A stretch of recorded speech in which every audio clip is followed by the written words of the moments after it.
Hello, hello, and good morning, good afternoon, wherever you are in the United States of America. My name is Christopher Westfall. I'm a licensed insurance agent specializing in the world of Medicare for over 20 years.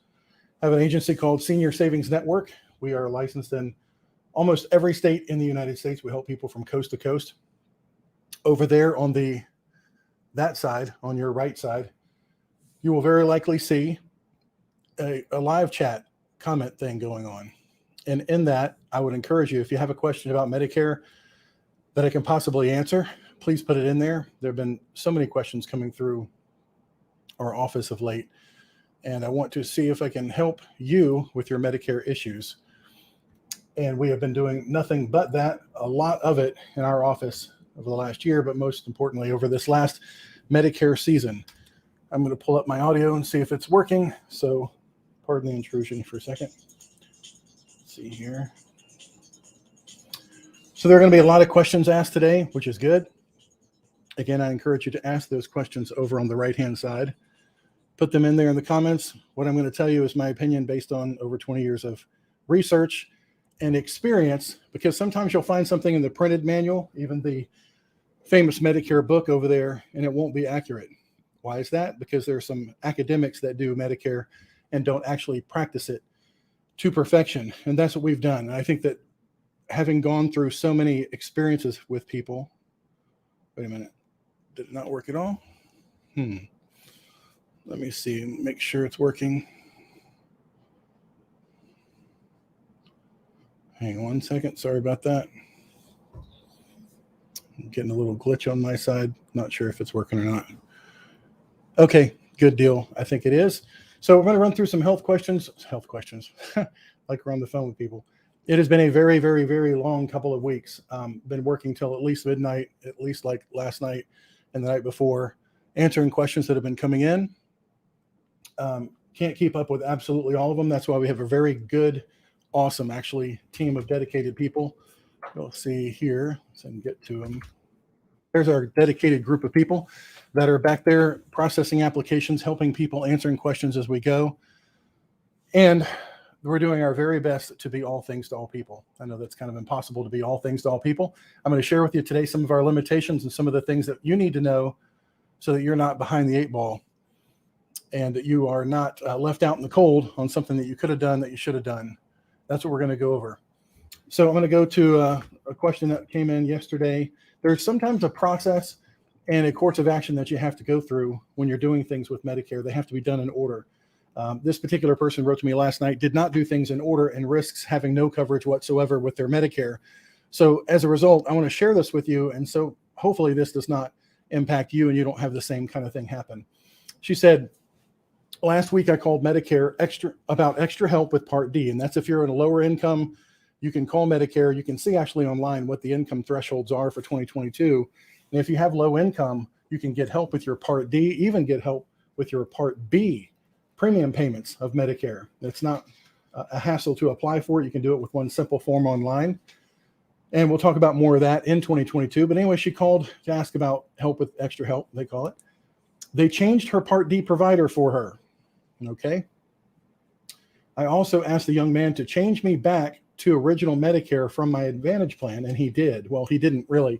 What really happens is if you sign up for a Part D drug plan and you were on a Medicare Advantage plan, that's a Medicare replacement private plan, you were on an Advantage plan, and you go and sign up for a Part D drug plan during this period of time, that's the annual enrollment period from October 15th through December 7th. If you're on Advantage and you go sign up for a drug plan for next year, it automatically kicks you off of that Advantage plan. So it's gone for next year. So the guy didn't do that for her. He just probably told her, hey, now that we put you on a drug plan only, it's going to take your spot of your Advantage plan for 2022. I called today to change back since I watched the video on health underwriting. We have a video and I'll tell you the links for that. I'm going to give you a lot of resources here. You may want to grab a pen if you're on Medicare. You may want to share this live stream with somebody else if they're on Medicare. And if you're not on the live stream, you're watching it later, I will have in the description below a list of all the questions, or at least most all of the questions. So you can highlight that and zip right to that part of the video. It's very convenient. She called and, she watched the health underwriting video that I have at seniorsavingsnetwork.org/underwritten. And there you can see an overview of how health underwriting works if you want to be on a Medicare supplement plan. And most of all, this is for people who are on Medicare Advantage. They want to get rid of that HMO limitations and restrictions. They want to go back to original Medicare with no limitations, no restrictions, no prior authorizations, no referrals, no networks, and then they want to get a supplement. But in this case, she pulled the trigger, fired the gun too soon. She called to change back to original Medicare. Oh, then called to change back to the Medicare Advantage plan after she saw that she might not pass underwriting. She convinced me to keep it as it is. This is the person at Medicare. Keep it as it is. That's original Medicare with no supplement and no Advantage plan. And that I don't need an underwriting. Well, that's because the people at Medicare.gov know absolutely nothing about Medicare supplements. Medicare supplements are regulated through the states. So if you call Medicare people at 800-633-4227 for Medicare, and you say I want a Medicare supplement plan, they will know absolutely nothing about that. Their job is to get you into an Advantage plan and get you the heck off of Medicare and get you out into a private plan. They have no information whatsoever on Medicare supplement. That's why you need an independent broker. That's what we do for a living, and our service costs you nothing. I'll share that with you in a minute. So she tried to go back to her Advantage plan, and they wouldn't let her do it. She convinced me to keep it as it is. That's called being a lazy government employee who said, no, you've already done something. Just keep it as it is. You're fine. You don't need to do anything. Just leave it. You'll be good. Really? With just a Part D drug plan, just original Medicare, and exposed then to 80% of all your outpatient costs with no out-of-pocket maximum limit, no limit whatsoever on your cost. That's not a good place to be. And yet, because she didn't talk to us first, she did it out of order. She dropped her Medicare Advantage plan before going through the underwriting process to see even what it is. So now she says, now I'm wondering if I messed up switching before getting a Medigap plan. Yes. So January 1, I will have Medicare Part A, Part B, no supplement, and no Advantage plan. What do I do now? So here's the answer to that. Whatever you've done during this annual enrollment period, it doesn't matter. You can still go do something else. What does that mean? If you signed up for a drug plan and then you find out, hey, I found a better drug plan since then, you can go sign up for that, the new drug plan.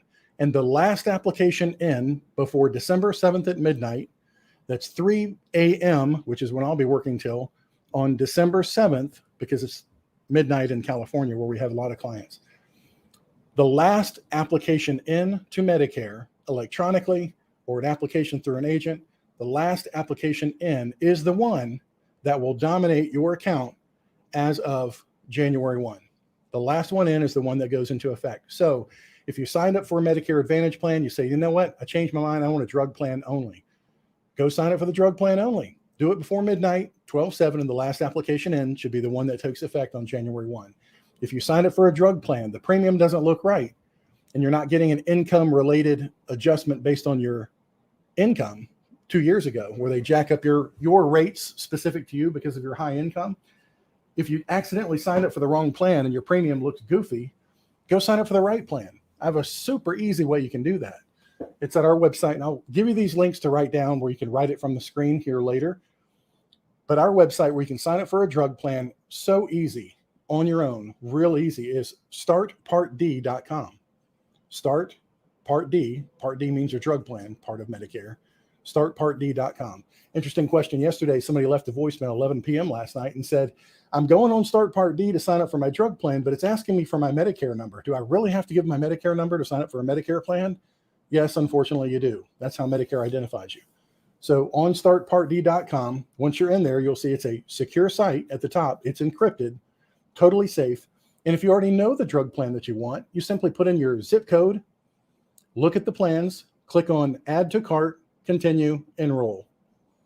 If you're on Social Security income payments being direct deposited for you, on your drug plan or Medicare Advantage plan that might have a premium, those drug plan premiums can come right out of your Social Security. Now, it takes a couple of months for those to get set up correctly. Another question this morning at 3 a.m. was, they wrote to Robert in here and said, hey, I was on Humana last year. I'm going to SilverScript this year, or vice versa.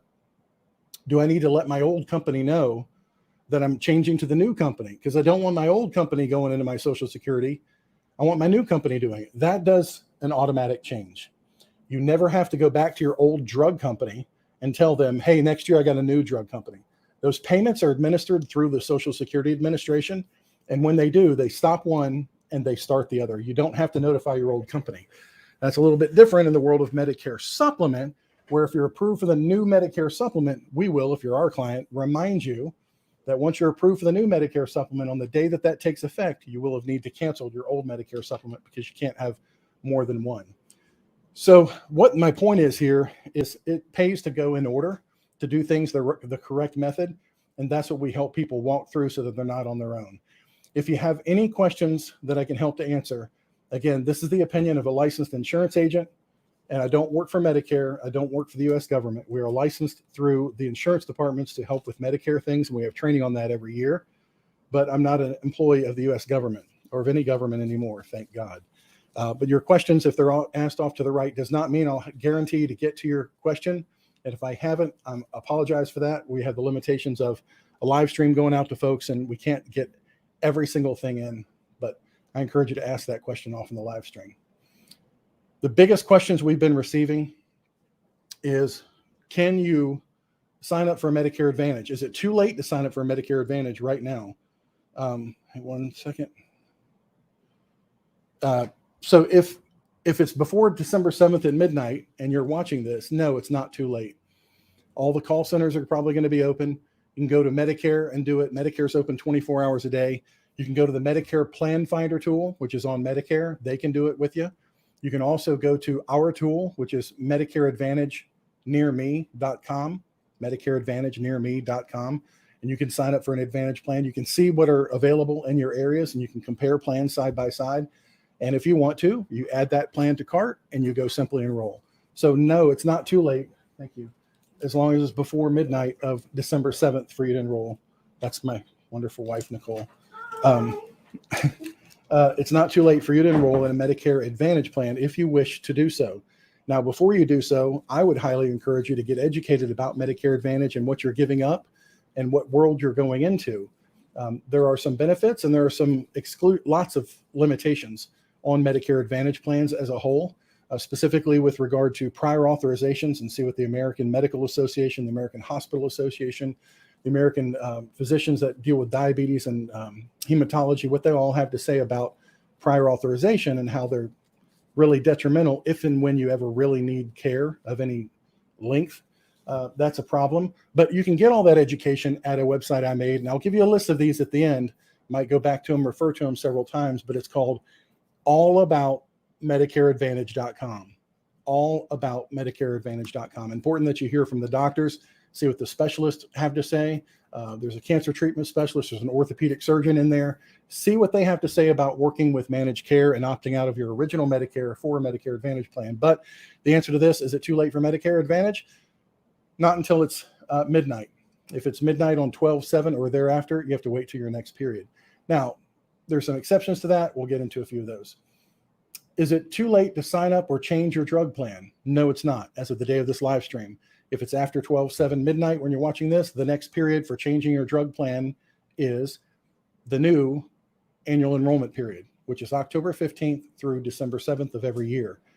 A couple of exceptions worth noting.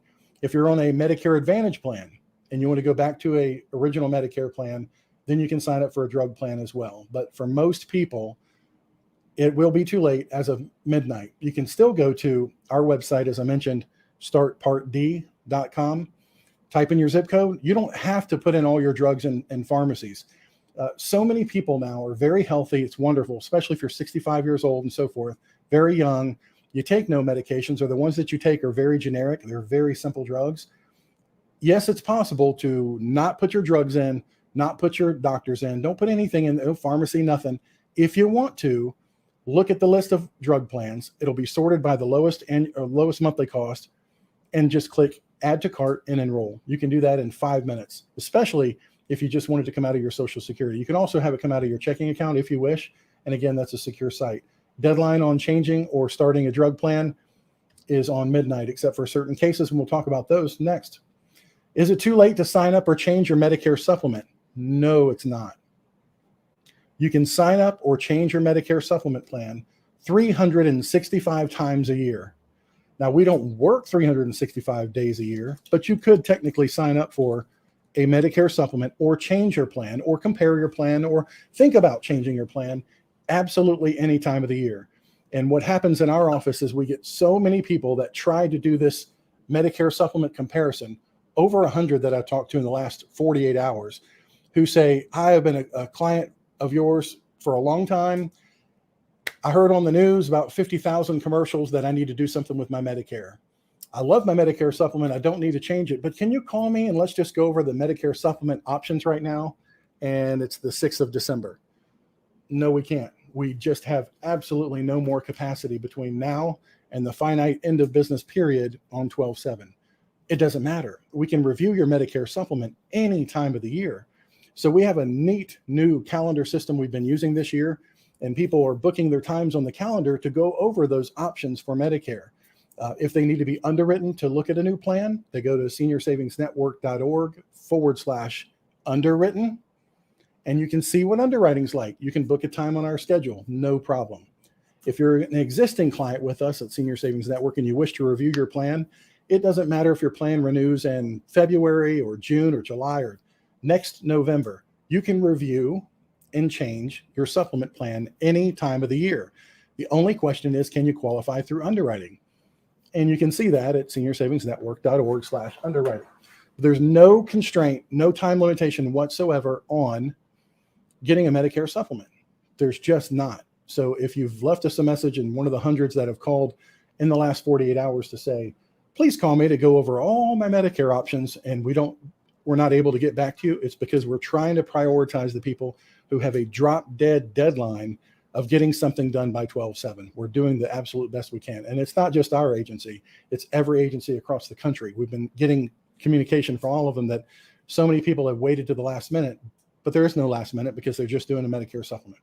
So there's no deadline on that. There's no deadline of December 7th for a Medicare supplement. And it says in the bottom there, you probably can't see it. Do not panic. There is nothing you need to do for a Medicare supplement right this minute. Okay, I signed up for an Advantage plan during this annual enrollment period, probably from watching Joe Namath or poor Bill Shatner on there, or Sarah Palin, or all these poor folks getting on there to pitch Medicare Advantage. Anyway, I signed up for an Advantage plan during AEP, and you've changed your mind. I want to go back to real Medicare. What can I do? Like the first lady who wrote to me last night that I showed earlier, I would not just run out there and drop your Medicare Advantage plan right now. Why is that? Because if you have given up your old plan or you didn't have one to begin with, it's better to have a Medicare Advantage plan than not have anything at all. So I would keep your Medicare Advantage plan ready to go for January 1. And then we can talk about what your options are after that. There's no hurry, because what people don't understand is if you want to start a Medicare supplement plan or change a Medicare supplement plan in most all states, you have to be underwritten first. And all that is a series of questions that we go over, and I have it there on the website. And based on your answer to those questions, we can get you approved for a great plan or not. But there's no time to get that done and know before the Medicare Advantage window closes on December 7th. We'll talk about other options in that regard, but my advice to you right now is if you've changed your mind and you can still get your supplement active, yeah, sure, go cancel your Advantage plan, get your supplement back if you hadn't canceled it yet, and sign up for a standalone drug plan before midnight. So again, your drug plan then would be the last one in, and it's the first one that takes effect on January 1st. If you have questions on that, I'll go to the questions here in just a second.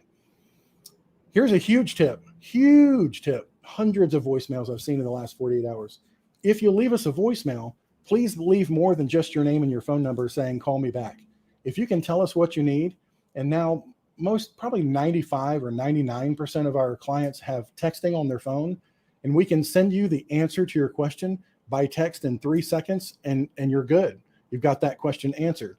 And as we're going through triage with literally thousands of people in these last waning hours, if you've left your question in the voicemail and you say, hey, you can text me an answer, then we can text you an answer. And in many cases, because I've made so many website resources to answer things for people, we can send you a website with a video that goes through it. the exact answer that you're looking for, and you can pause it and go back, and you can use resources there. And I've got the Medicare.gov documentation. So whatever it is you're calling us about, if we don't jump on the phone because our feet are not up on the desk waiting for a phone call, please leave us why you're calling so that we can help you. So many of them yesterday said, I just have one question. And if you can call me back, I know you're busy, but if you can call me back, here's my phone. I just have one question. Well, if you could just tell us what the question is, we can probably most definitely get you an answer in real time rather than having to go pick up the phone. And guess what? There's already another person trying to call in when we go to pick up the phone. So we want to get you the best information possible. And if you're a client of ours, we already have your email. We will email you and text you and say, please check your email because I just sent you the question answer that you're looking for. Many times people want us to get set up for a review of their plan, and we can send them the booking link, which means you jump on our calendar and we don't miss those appointments. It's a very good thing to use. Another tip, we send major notifications to all of our clients every year during the annual enrollment period. I sent out an email personally to every one of our clients on October 15th. Again, I sent it on October 18th. And again, I sent it on November 3rd. So if you look for an email from Christopher Westfall at seniorsavingsnetwork.org, you'll see our email, which is all the updates for Medicare coming up. And that's a service we do for all of our clients. But so many people have called in, and then I'll send them that update email again. They're like, oh yeah, I found it in my junk folder maybe, or I found it in my spam folder, my promotions folder, whatever it is that your email, put it in. But if you're a client of ours, look through your email for my name, Christopher Westfall, and see if you got something in there, then you will have most all the answers that you're looking for. And let me see if I can put something on here. 1 second. Questions, put them in the comments of the live stream. Where's the one I was looking for that has, there's a name. So that's the name to look for, Christopher Westfall. Is it too late to start, if you're starting Part B in 2022, to do something by December 7th? So a lot of people are leaving their employer plan on December 31st. You don't have to do anything by 12/7. The December 7th deadline has nothing to do with you. If your life trigger date, whether that's starting Part B, leaving your employer plan, starting onto Medicare for the first time, having a birthday next year, all those things that are specific and unique to you, that means that the 12/7 deadline, that's for the 54 million people already on Medicare, that does not apply to you.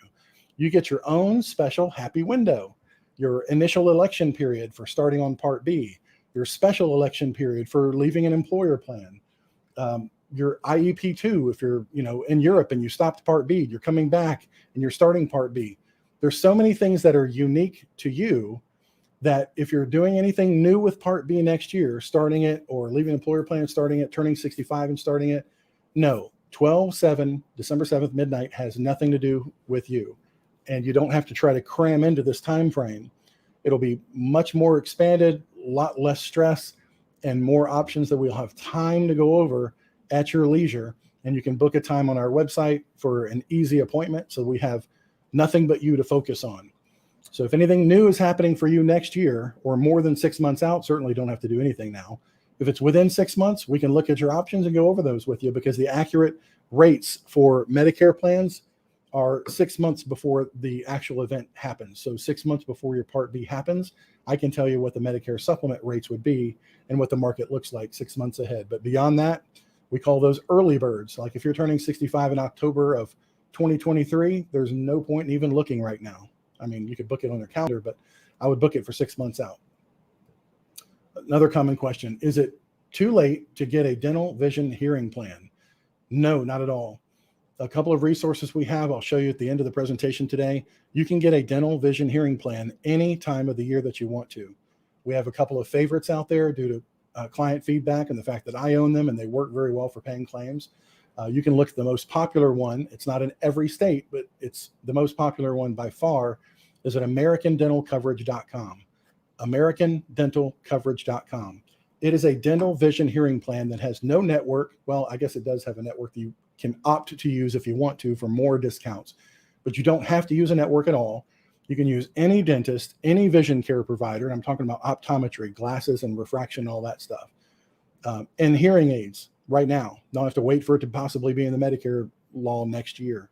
So a dental, vision, hearing, all these things into one bucket that you can use It's in this plan. It's very, very popular plan. And depending on your state, they have a benefit available of $1,500, $2,000, $3,000. But you can see those at AmericanDentalCoverage.com, and you can book an appointment with us for any time to look at dental plan options at another one, SeniorSavingsNetwork.org/DVH, dental vision hearing /DVH, and you can schedule that time. But December 7th has nothing to do with dental vision hearing plans. Also, little known fact, those are not underwritten plans. Anybody can start those plans or stop them any time of the year. There's no underwriting for dental vision hearing plan. Now, the ones that we represent get better and better and better over time. They start off really good, and then you get more coverage and more coverage and more coverage the longer you keep them. It's like a loyalty benefit program. Okay, I'm going to look at these questions. I'm going to pull your questions into the live stream. While I'm doing that, if you've not yet done so, please do me a favor. It really helps the YouTube thing to push our information out to people that might help more. If you've not yet subscribed to the channel, please do so. And if you're watching this video, please do me a favor and hit the like button. I don't make everybody happy all the time. I will own that. Absolutely true. But if there's anything in here that is of any benefit to you during the whole thing, or if you appreciate the work that we're trying to do working around the clock to help people, please hit the like button. And if you hit the notification bell, you'll be notified of live streams like this one in the future. Please share this information to the channel, even if you're not our client, even if you have no interest in being our client ever in the future, doesn't matter. I want to help everybody out there. Not all of the 4 million plus viewers that we've had over the last, 5 years on YouTube. Over 4 million now. That's crazy views. Not all of them are our clients, but we've helped a whole lot more people than it would lead to. Anyway, so let me look on here. And it says, Betty Boop. Just want to let you know, I spoke with Gabby last week. She's awesome. Signed me up for my supplement plan. Oh, that's awesome. It was an easier choice to make due to all that you do. Thank you so much. Let's see. What does AEP stand for? The annual election period. Some people call it the annual enrollment period. Medicare interchangeably calls it the open enrollment period, which it's not. But it's the annual time where you can make decisions, and that's October 15th through December 7th. It only has to do with drug plans or Medicare Advantage. It has nothing to do with Medicare supplements whatsoever. Hi, Christopher. What happens if you don't get Plan D? You're talking about Part D of Medicare. There's a distinction between parts and plans. Plan D is a specific Medicare supplement plan. It's not very popular, but Part D, the drug plan, if you don't get a drug plan and you don't have other qualifying coverage, and that could be that you're under 65, didn't need it, or you're over 65. Okay, fine. So you can take a break. If you're over 65 and you did not get a drug plan 5 years later, and you don't have an employer plan to back you up, 5 years later, you say, you know what? I think I'll sign up for a drug plan. What they'll do is they'll sign you up for a drug plan if you want during this period of time, the AEP period, but they will go back until the time you were 65 years old, the time that you should have had a drug plan in their estimation. And they'll charge you a penalty of 1% per month going back. So if you waited 5 years, they'll charge you a 60% penalty. And what it is technically, it's 60% of the average premium across the country for what Part D plans charging out there. So it's not just 60% of your premium, it's 60% of the average premium, which is typically more than most. That penalty never goes away. So the benefit, the encouragement to you is, if you don't have a drug plan, get one as soon as possible, unless you have employer coverage that gives you a waiver for it. And if it's qualifying employer coverage, you don't have to do that. Many, many employer plans are better than Part D drug plans. They just simply are. So if you have a drug plan through your employer, then you don't need a drug plan. But once you leave that employer, you need one within 62 days of leaving the employer, or else this penalty could kick in. So that's the deal about the Part D drug plan. I encourage people who are taking no drugs whatsoever and they're turning 65, or they're just coming on to Medicare for whatever reason, at least get the least expensive plan. And like I mentioned, you can do that very easily by going to startpartd.com, put in your zip code, see the cheapest plan, do enrollment, and you're done in 5 minutes. And if you're drawing Social Security, it can come out of that check. If you want to pay by direct deposit, you can do that too. Let's see. And then folks in the chat are even answering the other people's questions in the chat. That is awesome. What are these flex cards they keep advertising? It is another lure to try to get you to give up your original Medicare. That is the truth. A flex card is something that these insurance companies on Medicare Advantage, their private plans, they're given so much money, up to $1,000 a month in some cases, to take you off of original Medicare. And the government says, I'm done with you. I have no more responsibility to take care of you. So the health plan has a finite set number of dollars that they have to deal with your health plan, all your health care needs. Some of that they pass on to you because those are pay-as-you-go plans. Huge co-payments when you go to the doctor. No coverage if you go outside of the network unless it's an emergency, and then you better get yourself back to a network hospital once you're stabilized. So many restrictions on care because they've already been paid one specific dollar amount for your coverage. Well, on the flex cards, that's when they're trying to lure you from the other competition by saying, well, we have so much money given to us by the government. We're going to give you a card that you can go into the pharmacy and get some over-the-counter junk. You can get some hydrogen peroxide. You can get some Band-Aids. You can buy a new toothbrush with this card we're going to give you as a bribe to give you back some of the money that we're being paid by the government. That's just simply a fact. Let's see. I feel like getting scammed by Medicare Advantage. Cigna, they're charging me for not having a prescription with the previous plan. That's not Cigna doing that. That's another very good point. The Medicare system has pushed into the private role the policeman of this Part D drug plan penalty that I just talked about. We often see this and we constantly have to remind ourselves that when we're helping somebody come off of an employer plan for the first time joining Medicare, no matter what your age is, we need to let you know that when you're leaving an employer plan and you're older than 65, your new drug plan carrier is going to send you a scary letter that says you could face a penalty for the rest of your life. You need to provide us with proof that you had qualifying drug plan coverage going all the way back to age 65. Now you're saying, why is it my carrier asking me this and not Medicare? It's because Medicare put it on them to gather this proof and report back to Medicare. Somebody was mad at WellCare 2 days ago for the same thing. Why do I have to tell WellCare that I was working and I had qualifying coverage? I already proved to Social Security this information, and that's how they let me start Part B later than 65. I understand that. But Social Security doesn't talk to the drug plan people. So Medicare says, we have no record of this person being on a drug plan going back to age 65. Hey, you, new drug plan carrier who want this as a client, you're going to collect the overage and the penalty, or else you go back to the client and say, I need proof of your continuing coverage of all those years. Now, every year you should get from your employer past age 65 a certificate of creditable coverage. You need to keep that. If you've not kept that, go back to your employer and say, I need a certificate of creditable coverage for the time that I was with you past the age of 65. Simply show that within the time frame allotted from your new drug plan carrier, and you should be fine. Sometimes they don't even ask for it, the carriers that don't have their stuff together. But Medicare puts that rule that burden onto the drug plan carrier and says, go ask your new person where they've been since age 65. And they better show you proof, or else we're going to give them that penalty. And you, the drug plan, Cigna in this case, or Express Scripts or whatever, you're going to have to collect that money. So it's not Cigna being mean to you. It's literally Medicare putting that job onto Cigna to go do that. I wouldn't be mad at Medicare, but if you didn't have a prescription drug plan and the other plan, you don't have to do anything. You're just going to get the penalty, sadly. Let's see. And it's not a scam. Nancy says, please explain denial and underwriting for COPD. Is that only for patients with oxygen? Usually it is. If you're on oxygen and you're trying to go through underwriting, then most companies will decline it.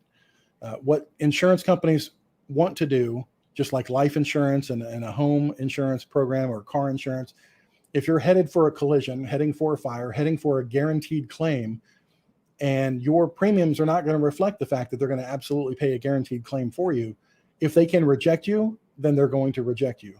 That's why sometimes when you're getting new homeowners insurance, they want to send an agent out to see if your home is still standing. And sometimes on the car insurance, they want proof that your car was not in a wreck when you go and try to file a claim that you were in a wreck 2 days after getting that insurance. So similar to the fact that you can't buy homeowners insurance if there's a hurricane headed toward your house, because you can't. If there's a named storm, then there's a freeze on all new insurance. Why? Because people often wait until there's a crisis, and then they want to go get insurance. And insurance is not that way. Insurance is a risk pool of a lot of people that are generally healthy, subsidizing those who, for a rare occasion, are not. So that's why they will decline people with certain bad health conditions. And if you want to see what those conditions are, you can go to seniorsavingsnetwork.org. Let me go to a couple of these here. Where are they? About slide 28. Right here. seniorsavingsnetwork.org/underwritten. And you can see that. Let's see. I've got a whole bunch of these resources here. I'm going to put on the screen while I'm answering questions. These are websites that we have that I've made that have made such a difference in making people's lives easier. If you want to see what's involved in the underwriting process for someone who's not brand new to Medicare and you want to get a Medicare supplement, go to seniorsavingsnetwork.org/underwritten. Video there will explain how Medicare underwriting works. And there's got a red and a green button on there, and you can click on it. If it's green, if you think you'll qualify, hey, get on our schedule. We'd love to help you. We're all across the country, and our service doesn't cost anything. If you're in open enrollment, that means you're 6 months away from your Part B start date, 6 months before Part B starting, or you're still within 6 months of Part B having started, then you're in the Medicare Supplement open enrollment period. And we can help you without any underwriting whatsoever. You jump on our schedule, we help you with the best plan, and we get you signed up. Again, our service doesn't cost anything. So this is the schedule that'll jump you right into our calendar.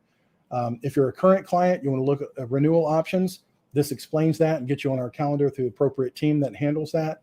You're looking for a drug plan, start Part D. If you don't know what Plan N is, which in my estimation is the best plan for a vast majority of people, look at the research at plannmedicare.org.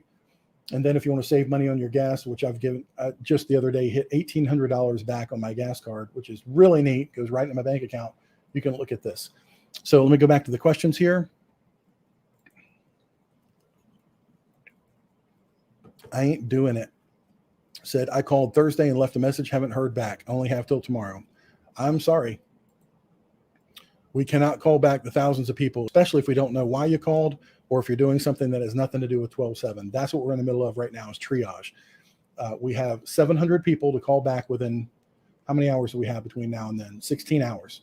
Doing the absolute best we can. If you left us a number we can text you, then we're probably asking you questions. Look for that. If you said something like, and I don't even know your situation here, but if you're turning 65 next year, if you're leaving employer plan next year, if you're doing something that's a next year thing, no, we have not prioritized your call from Thursday to the top of the list.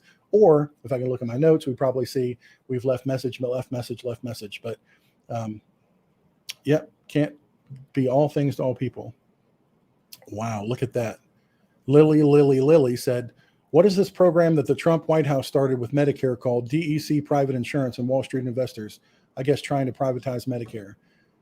Lily, if you stick around to the end of this, I just pulled a video off of the Newswire today about that. I covered that in great detail in a prior live stream. And there is some news about that with the Biden administration that will absolutely shock you. So stick around to the end of this presentation. I'll play it at the very end.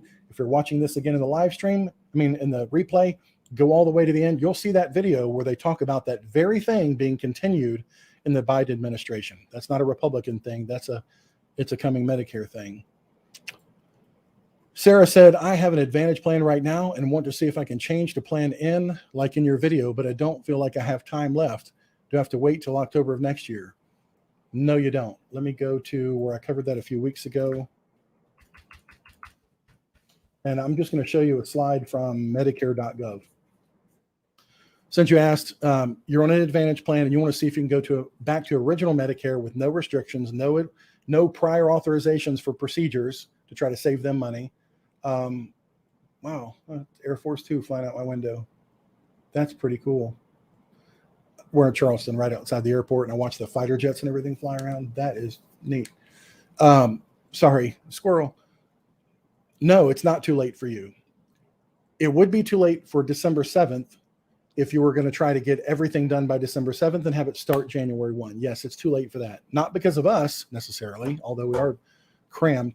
It's because we need an underwriting decision first before we have you pull the ejection seat on your Medicare Advantage plan. We're not going to be irresponsible and say, yeah, just ditch that plan. We'll figure something out later. We would need an answer from underwriting before 12/7 so that we can start you on a drug plan for January 1. We'd like to start you on a drug plan for January 1, the same time your supplement starts. Now that it is too late, what we could do, we have the Medicare Advantage open enrollment period, which is another horrible moniker given by Medicare. It's really the disenrollment period for Medicare Advantage. And this period of time starts every year now from January 1 through March 31. From January 1 to March 31. So you can relax, breathe easy. The plan that you have right now will continue to be your plan as of January, but we can submit an application as early as January 1 so that we can get you through the underwriting process and answer those questions. If we get you approved, then and only then, doing things in the proper and correct order so that you're not at a disadvantage, then we get you on a drug plan, which Medicare allows.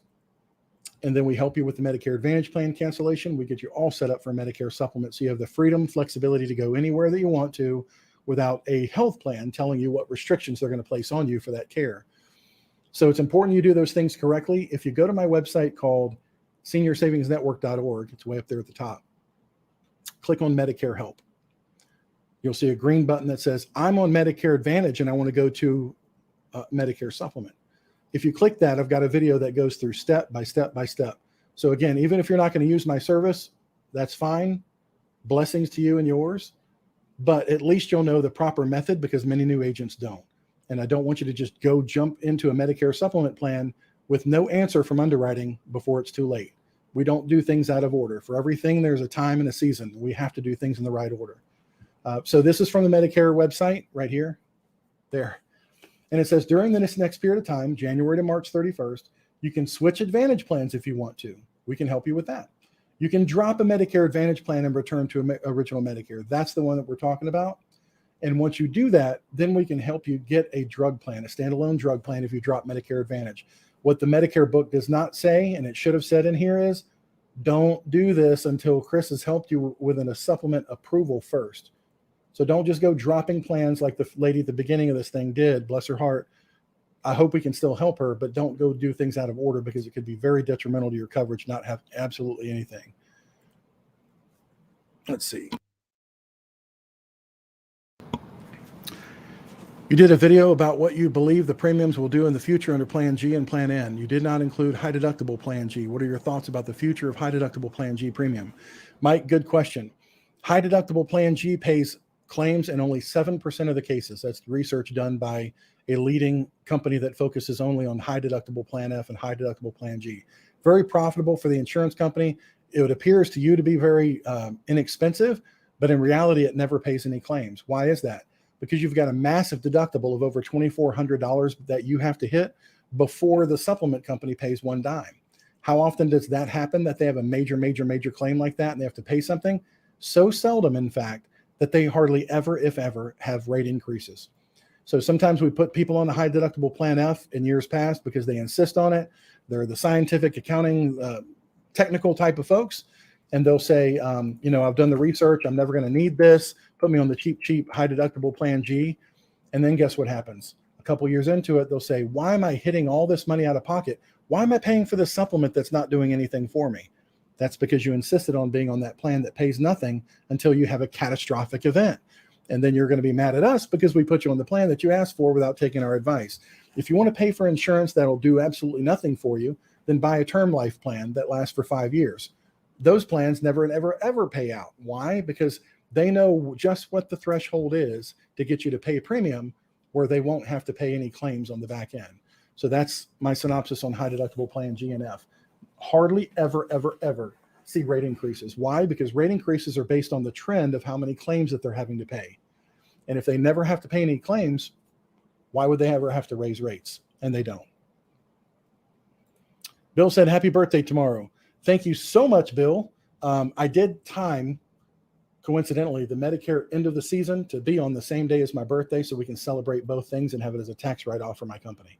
I'm just kidding. Just so happens to be Pearl Harbor Day, a day which will live in infamy, is the day that my mom dropped the bomb of me on America. Nomad Viking says, Chris, I'm currently on the state Medicaid plan, and due to an expected raise in income, I will need to get off of Medicaid. What do I need to do? You need to call us because in most states, that is a special election period that allows you to get a Medicare supplement plan without underwriting. Washington has some unique underwriting rules that I cover over on seniorsavingsnetwork.org/underwritten. so you can see what those rules are when booking an appointment. But I would encourage you to do that because that will give you a special period of time. I don't know if you've already started Part B or not, but if you have, this may trigger something anyway. If you've not, that we can help with. Let's see. My wife had 3 abdominal surgeries in 18 months through last year. We paid nothing with her Plan G. Hallelujah. It works like we say it works. Now, let me go through there, Tom, real quick on that. If you'd been on a Medicare Advantage plan, an HMO, if you look at some of those summary of benefits, since we're, just for kicks in the Medicare season, like I like to do, I look at plans that are available, like in the area where my mom lives. Had she been on a Medicare Advantage plan, they're charging you, $200, $300, $400, $500, $600 a day for a hospital admission.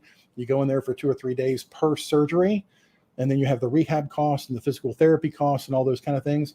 Thousands of dollars of out of pocket on Medicare Advantage, and that's after you go into a network hospital, and that's after you picked a network surgeon, and after you got a referral to a physician, and after you got that surgery prior authorized before any of that happened through the health plan.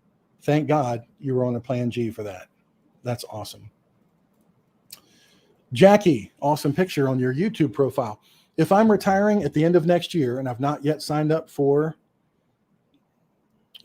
yet, when do I need to sign up for Part A and Part B by January 1st? If I'm retiring at the end of next year and I've not yet signed up, you don't need to sign up for Part B until, matter of fact, let me show you something that just came out in the news about that. Let me show you. Turn that off just in case I happen to show the wrong thing. There's a story in the news about this very thing. We often get the question, I'm deciding to stay at my employer plan, or I'm deciding to get off of my employer plan and go into Medicare. Which one should I do? And so there's a lot to that, and I want to show you some of the considerations here. And this particular thing is very, very, very sad. Story that was big in the news with CNBC. Make it so you can see it here. But this is part of your consideration. It's part of your calculation. I mentioned before that employer drug plans, if drug plans are important to you, if you're taking a lot of medication, that has to be a number one consideration when considering, do I keep my employer plan or do I go on to Medicare? Because when you go into Medicare, the Part D drug plans, it's a generalization, but it's most often true. The drug plans on Medicare are not as good as the drug plans that are on the employer plans. They're just really not. And that being the case, I would not want somebody to make a decision based on, let me sell you an Advantage plan or let me sell you a supplement plan. We need to look at the drugs to see how that's going to impact you. One man 5 years ago, and I'll never forget this man had a situation where his drugs were going to cost him over $5,000 a month if he left his employer plan. He never took that into consideration. So we have to look at the whole picture when you're making that decision. But if the end of next year means that the end of 2022, you're going to be leaving the employer plan and you're past the age of 65 now, as long as your employer plan is qualifying coverage, and that is typically a group plan with 20 or more, 20 plus employees, where having Medicare is completely optional to you. If your employer plan is less than 20 employees, you better get started on Part B when you turn 65, or you're going to have some real problems. But if you're over 65 and you're working for an employer plan of greater than 20 employees, whenever you're going to leave the employer plan, I'd say within 60 days, go fill out your forms for Part B. You can do that at my website called howtostartmedicare.com. How easy is that? howtostartmedicare.com. I've got to replace that video because I did it right when the pandemic started. It's pretty ugly with me out in the woods, but the information's there. You can click on the resources for the form that you need to start Part B and prove that you had qualifying coverage since the age of 65. And it goes through that stuff. I'm going to add more to that website based on this news story that just happened. But you don't have to start Part B until you're within, I'd say, 60 days of leaving that employer plan. But watch this. CNBC story from this week. My wife sent to me yesterday on Sunday. Thank you. Bless you for looking at the news with me. She said, this article says, Medicare won't let this 68-year-old cancer patient enroll in Part B, and it's costing her thousands. Why wouldn't they let a 68-year-old cancer patient enroll in Part B? I'll tell you why. Scarlett, who is recovering from cancer, has no coverage right now for doctor appointments or other outpatient care. The problem is related to not knowing that a health plan under COBRA, which means not actively employed, is not qualifying coverage as a replacement for Part B. Now, we're trying to get that changed. I'm part of an organization that lobbies Congress for on the benefit of seniors, and we're trying to get that changed right now. But the way the current law is, COBRA is not qualifying coverage. You have to have had Part B if you're over 65. So many people will say, well, I'm on a qualifying employer plan, but I'm going to leave the employer plan and I'll just get on COBRA for a while. It's not treated the same way. I'll go on. Here's her story. The New Orleans resident who's recovering from cancer has been enrolled in Part A since 2018 when she turned 65. Great, we're halfway there. Yet, due to how Medicare interacts with insurance through an employer, coverage she lost in August, she is now not allowed to sign up for Part B until January. Why? That's the general election period, and she'll probably have a penalty. That's the general election period if you forgot to sign up on Part B and you want to do it later. The bad news is it ain't even going to start until July. So yeah, in January, you can sign up for Part B if you waited too long, but it won't even start until July of that year. The story goes on. That's when a 3-month enrollment window for beneficiaries who didn't enroll when they're supposed to, it's a fragment. Even then, however, her Part B coverage will not start until July. And I said that, yeah. As she could face life-lasting late enrollment penalties, 10% per year. 10% per year on Part B if you didn't do it in time. The only out to that, to avoid that penalty, is you're at an employment, you're still actively employed, literally actively employed, not on COBRA, not on a retiree plan, you're actively employed, and you have qualifying coverage from being a group that's over 20 employees. Quote, the Center for Medicare Advocacy attorney said, the rules surrounding Medicare eligibility, particularly as it relates to employer-based coverage, is unnecessarily complicated. Man, I wish there's some kind of an agent who can answer these questions for people. Anyway, with quite unfair results in some situations like this one, said David Lipschultz, Associate Director and Senior Apology. Okay. For most people, 63 million beneficiaries. Long delays before coverage began or late enrollment penalties are not typical. However, for individuals who have insurance elsewhere when they reach the age of 65, mistakes in following the enrollment rules exactly can be problematic at best and costly at worst. This is why you need the advice of an agent who doesn't cost you anything. Doesn't cost you anything. A bill that cleared Congress fixes the 7-month penalty, blah, blah, blah. It's not in effect. It's not happening, not helping. Legislation does not address the issue that led to, yeah, it's useless to mention that. In her case, signing up for only Part A made sense at the time. She was covered through the wife's workplace health plan, and the rules allow the beneficiaries to delay Part B without penalty if they have qualifying coverage that Medicare considers acceptable. That'd be actively employed with a group of 20 or more employees. The problem arose when she resigned from her job, diagnosed with head and neck cancer, and the couple remained on the insurance under COBRA. COBRA is not actively employed. It's not qualifying care. That law allows you to stay on your health plan for 18 months. Unfortunately, under Medicare rules, everything changes once the insurance is not related to active employment. It's confusing and trips up a lot of people, said David. While her workplace plan was suitable in lieu of Part B while her wife was working, the separation from employment automatically rendered the coverage now unacceptable. Unfortunately, under Medicare rules, everything changes once the insurance is not related to active employment. It is confusing and trips up a lot of people. So, unbeknownst to her, at that point that she left active employment, she had an 8-month window to sign up for Part B without penalty. 8 months after leaving active employment without penalty. Incidentally, this only tells half the story. The other part of that is you have 2 months to get a Part D drug plan after you leave a drug plan program. 2 months.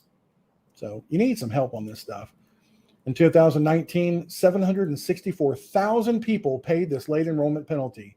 Golly, that's ridiculous. Unaware of the rules, she remained covered under COBRA until 3 months ago. She did not qualify for a special enrollment period for Medicare, unfortunately. With no insurance for outpatient care, her most recent cancer-related appointment cost $5,500 out of pocket. And that was after requesting financial relief from the original almost $8,000 price tag. So sad. So it really pays to know when you're going to sign up for coverage, when you need to sign up for coverage. And again, we're trying to get this law changed right now because it's just absolutely ridiculous. but it's not going to get changed anytime soon. And that's why you need the help of an agent. I really do believe that. So anyway, that answers the question of when do you sign up for a plan? I would sign up for Part B no later than 2 months before you're leaving your active employment. And again, that's assuming that you're leaving active employment, not a COBRA plan and not a small group plan. Got to do that. I'm also going to talk to you about the new hike in Part B. There's some news in that, but I'll go with that in just a minute. I'm under 60, have traditional Medicare and Medicaid due to SSDI in Utah. Please, is there any advice you can tell me on how to get bifocals? Bifocals? No, because that's under optometry, which is not covered under original Medicare. However, if you are on, that's a neat picture. If you are on Medicare and Medicaid, you are eligible for what they call a dual eligible plan, which is a Medicare Advantage plan, often much better than a regular Medicare Advantage plan. That's only available to people who have both Medicaid, low income due to Medicaid, Medicaid and Medicare together. They pool the money of the state and the federal government together, often resulting in no co-payments, less restrictive networks in some cases, many things covered at 100%. So I would look into dual eligible Medicare plans. You can see those at MedicareAdvantageNearMe.com or by calling Medicare. You have until December 7th to do that, even if you're under 60. So dual eligible plans, if you're on Medicaid and Medicare, often a very big benefit to you. Thanks, George. Let's see. I passed underwriting for a supplement plan and was issued a policy number to start January 1. Currently on a Medicare Advantage plan, I'm confused about when to sign up for a Part D to avoid problems with my new plan. So as we were talking about before, the difference, and if you want to see it in slow detail, go through it, look at the video that I have on the Medicare help section of, let me show you where that is. I'm live, I can show you. You go to seniorsavingsnetwork.org, like, there it is. All right, it's going to load here in a second. Showing myself there. And go to Get Medicare Help at the top. What's this? Get Medicare Help here. I go through these options. You click on Medicare Advantage to Supplement. I want to go on from Medicare Advantage to Medicare Supplement. What do I do? And so this talks about the entire process of going through it. I actually have in here some cool little graphics that show what to do first, what to do second, and when to do it. So you can see it in these graphics. This is the order in which to do things. And again, you just go to our website, Senior Savings Network, click on Get Medicare Help here, and select what you're going to do. The short answer to what you're trying to do is you need to sign up for a drug plan before December 7th. If your new supplement starts January 1st, you need to get a drug plan ready for also January 1st. You don't want any break in coverage. So to do that, you can either go to startpartd.com, you can go to Medicare, but those are your options. You've got to get that drug plan started and got to do it by 12/7 to make sure that you've got a drug plan in effect for January. Now, if you've not canceled your Medicare Advantage plan, don't worry about that. Why do I say that? Because signing up for your drug plan will also automatically cancel your Advantage plan because you can only have one of those two slots with you in Medicare. Kind of cool. So signing up for your drug plan will kick out your Medicare Advantage plan automatically. But for those who missed the earlier part, don't do that if you want to supplement until you're first approved through underwriting for the supplement. And that's something we can help with. Cool. Please explain the 144 monthly kickback. Who would benefit? So the monthly kickback is a bribe, again, paid by excess profit from the Medicare Advantage company. In some cases, they're not available everywhere. It's available in some cases where you can get up to 144. And why is it 144? Because that's the amount that they were allowed to give back under Medicare rules back when Part B cost $144. So they were essentially giving you your money back because they made so much profit from Medicare. What you'll often find with those programs is when you're getting that money back, you're also paying higher in copays, hospital charges, maybe more restrictions, and maybe a more limited network, because with that finite amount of money, they have to pay for all your health care as well. And they're also giving you something back as a bonus to be competitive, to lure you away from the competition. but often cases, many times you'll look at a give back plan next to a non-give back plan, and you'll see that the non-give back plan has more benefits for you. One of the worst things about Medicare Advantage that I see is people sign up for it when they're healthy and they don't want it when they're sick. So when you look at the summary of benefits on any plan, look at the worst case scenario. When you look at your deductible, you look at your homeowner's coverage, you look at your car insurance, always think about the worst case scenario. Do you ever have that friend who was in a major crash, had major lifetime injuries, maybe they were paralyzed for life, and they had the minimum standards on car insurance, just the minimum, like 10,000 PIP or whatever it's called? They really would have wished they had better coverage. So when you're looking at any plan of any kind, except for the supplements, because there is no limit on their benefits that they pay for you, there's no restrictions, no networks, nothing like that. So you can't really compare. But in Advantage plans, you darn sure better care what's in the small print. And again, please look at allaboutmedicareadvantage.com, and you'll see what I'm talking about, what some of those concerns are. Not the least of which are what happens in a worst case scenario where 1 out of 3 seniors gets cancer over the age of 65. Look at the chemotherapy benefit. Just look at it. Just look at the chemotherapy benefit. And it'll say 20% of all approved charges. So that means 2 things. 1, they're only going to pay 20%. That's like having no coverage at all. I'm sorry, you're going to pay 20%. The approved charges means you have to go in their network. You have to go to their chemotherapy place, not to the oncologist that may be the best in your county or the best in the country for that matter, which you can on a supplement, original Medicare. But of approved charges, you have to pay 20%. That's a big, big number of chemotherapy costs. And then the sales agent for Medicare Advantage will say, yeah, but you're protected by the out-of-pocket maximum. Right. And so when my family member had cancer, it happened at the last quarter of the year. So guess what that did? It rolled into the next first quarter of the year. So nowadays, the max out-of-pocket you can have on Medicare Advantage plans is $7,550. It varies in some states, it varies in some plans, but the max that Medicare allows them to have, almost $8,000. And then guess what? Resets January 1. So that's what? Almost $16,000 out of pocket you can have. And that's only for the things that were approved. So if you're looking for a Medicare Advantage plan, please, please look further than the premium and the give back and the pharmacy card. Look at worst case scenario. What's going to happen if I have freaking cancer? What's going to happen if I have to take a Part B drug? Okay. The Aduhelm or Aduhelm or however they pronounce it, the new drug that they just use as justification to improve everybody's Part B premium up 14.5%. They're using this one drug. That's a Part B drug administered under Part B of Medicare. On Medicare Advantage plans, you'll see Part B drugs, you pay 20%.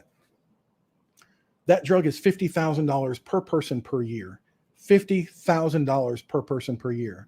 So do you think you'll hit your max out of pocket if you're given that drug, if it's approved by Medicare, which it will be, I'm sure of it, even though the research on it is just freaking nuts. I forgot to get that video for you. I'll get it. I do have the story though. Let's see. DR says, I will retire next year. I'm in California. A Medigap rate sheet shows the lowest cost plan in available to me is with State Farm. Are some companies' plans not available through agents like yourself? Yes, that's correct. There's a bunch of them out there. USAA. There's some plans that are not available through agents. They have direct-to-consumer plans. Transamerica has now a direct-to-consumer plan that's different than the one that we could offer as agents. And then they canceled the plan with all us independent brokers so they could go direct-to-consumer. But however, let me address 2 things. One, the Medigap rate sheet that you're looking at, you shouldn't be doing it by yourself anyway. And if you're getting your rate sheets from the state, they're probably inaccurate. We have a quote engine that costs us, I think, $2,300 a month, where we can see all companies, whether we're contracted with them or not, whether we can sell them or not. We can see everybody out there, and we can see their rate increases and the impact that it's had on people in the past. And we can make a recommendation based on what's the large risk pool, how many people do they have insured, how many covered lives in the United States. Some things that are more important factors than what's the AM Best rating for Medicare Supplement plan. Really doesn't matter, because you've got reinsurance, you've got the state guarantee fund, you've got a whole bunch of coverage for that, and the claims as a whole are not that high, and they have reinsurance for high claims. The most important factors are not just the premium, the monthly premium, certainly if you're turning 65, because most of these companies will have 2 different rate bands, one for getting people lured in at the age of 65, and then one for everybody else. So if you have an inexperienced person, brand new agent, somebody just trying to gather business from people as quick as possible, only focused on one thing, and that is, what is your price when you're turning 65? As if that's going to be the indication of what your experience in a lifetime with Medicare is going to be. That is one of the worst things you can possibly look at. You need to look at the longevity of the company, how they've factored in the differences in the rates, like Plan N. You mentioned Plan N. Yes, Plan N is great. You can probably saw that at plannmedicare.org. Is it the best thing for California? Maybe not. Why? California is unique. It has the birthday rule. If you have Plan N in California, and by the way, a recent video on YouTube was wrong where it said the birthday rule in California is 30 days before your birthday and 30 days after. That was changed, and I put that out to all my agents in June of last year, when it was changed by California to be 30 days before and 60 days after. Matter of fact, the Department of Insurance website had it wrong 3 months after the bill went into effect, and I wrote to the insurance commissioner, and she thanked me very much for correcting her on the website. However, I digress.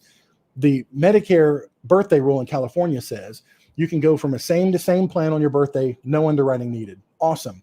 You can go the same to a lesser plan, from F to G, from G to N, no problem, no underwriting needed. However, if you're on a Plan N, and for some reason you get some kind of sickness, and you're going to not want any copays, and you want everything covered, you want to go to a Plan G, which is very much highly compressed in California. It's a long story, but it's much more competitive to have a Plan G in California than it is almost anywhere else. So we might, in fact, recommend a Plan G in California where we wouldn't in Colorado, Utah, Arizona. It's because it's unique to that area. And yes, while I'm in Charleston, South Carolina, we have thousands of clients in California, and we know that market. We know the carriers. Would I put you with State Farm? No, not even if I had it, for a variety of reasons that I can't go into here for someone to think I'm disparaging a company. It's based on experience. I wouldn't put you with a Plan N with State Farm. We need to look at Plan G, first of all, to give you the variety of options, especially given your health history, which we should go into, just to make sure that you have all the options in the future. And you shouldn't be looking at a Medigap rate sheet. We can show you all the sheets you want to look at, but with real, up-to-date, up-to-the-minute rates that we know are 100% accurate. Gosh, I get on a soapbox. Thank you. I love it when RNs opine. Daniel said, I cannot afford a supplement plan, so I opted for Advantage. There's so many questions in there that I would love to go through with you if we had time. And you can look at those options still from January to March 31st during the disenrollment period. I encourage you to get with our agents and look at the market.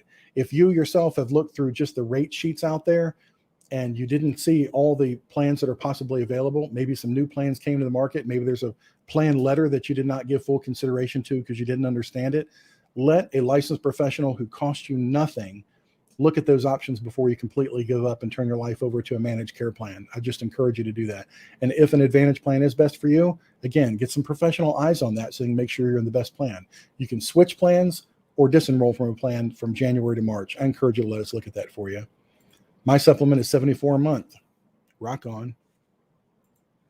Hi, Christopher. I'm a client of yours. I'm having problems with my Medicare billing. I just started Social Security in December, started Medicare in November, and they're billing my Social Security 4 months. There's a reason for that.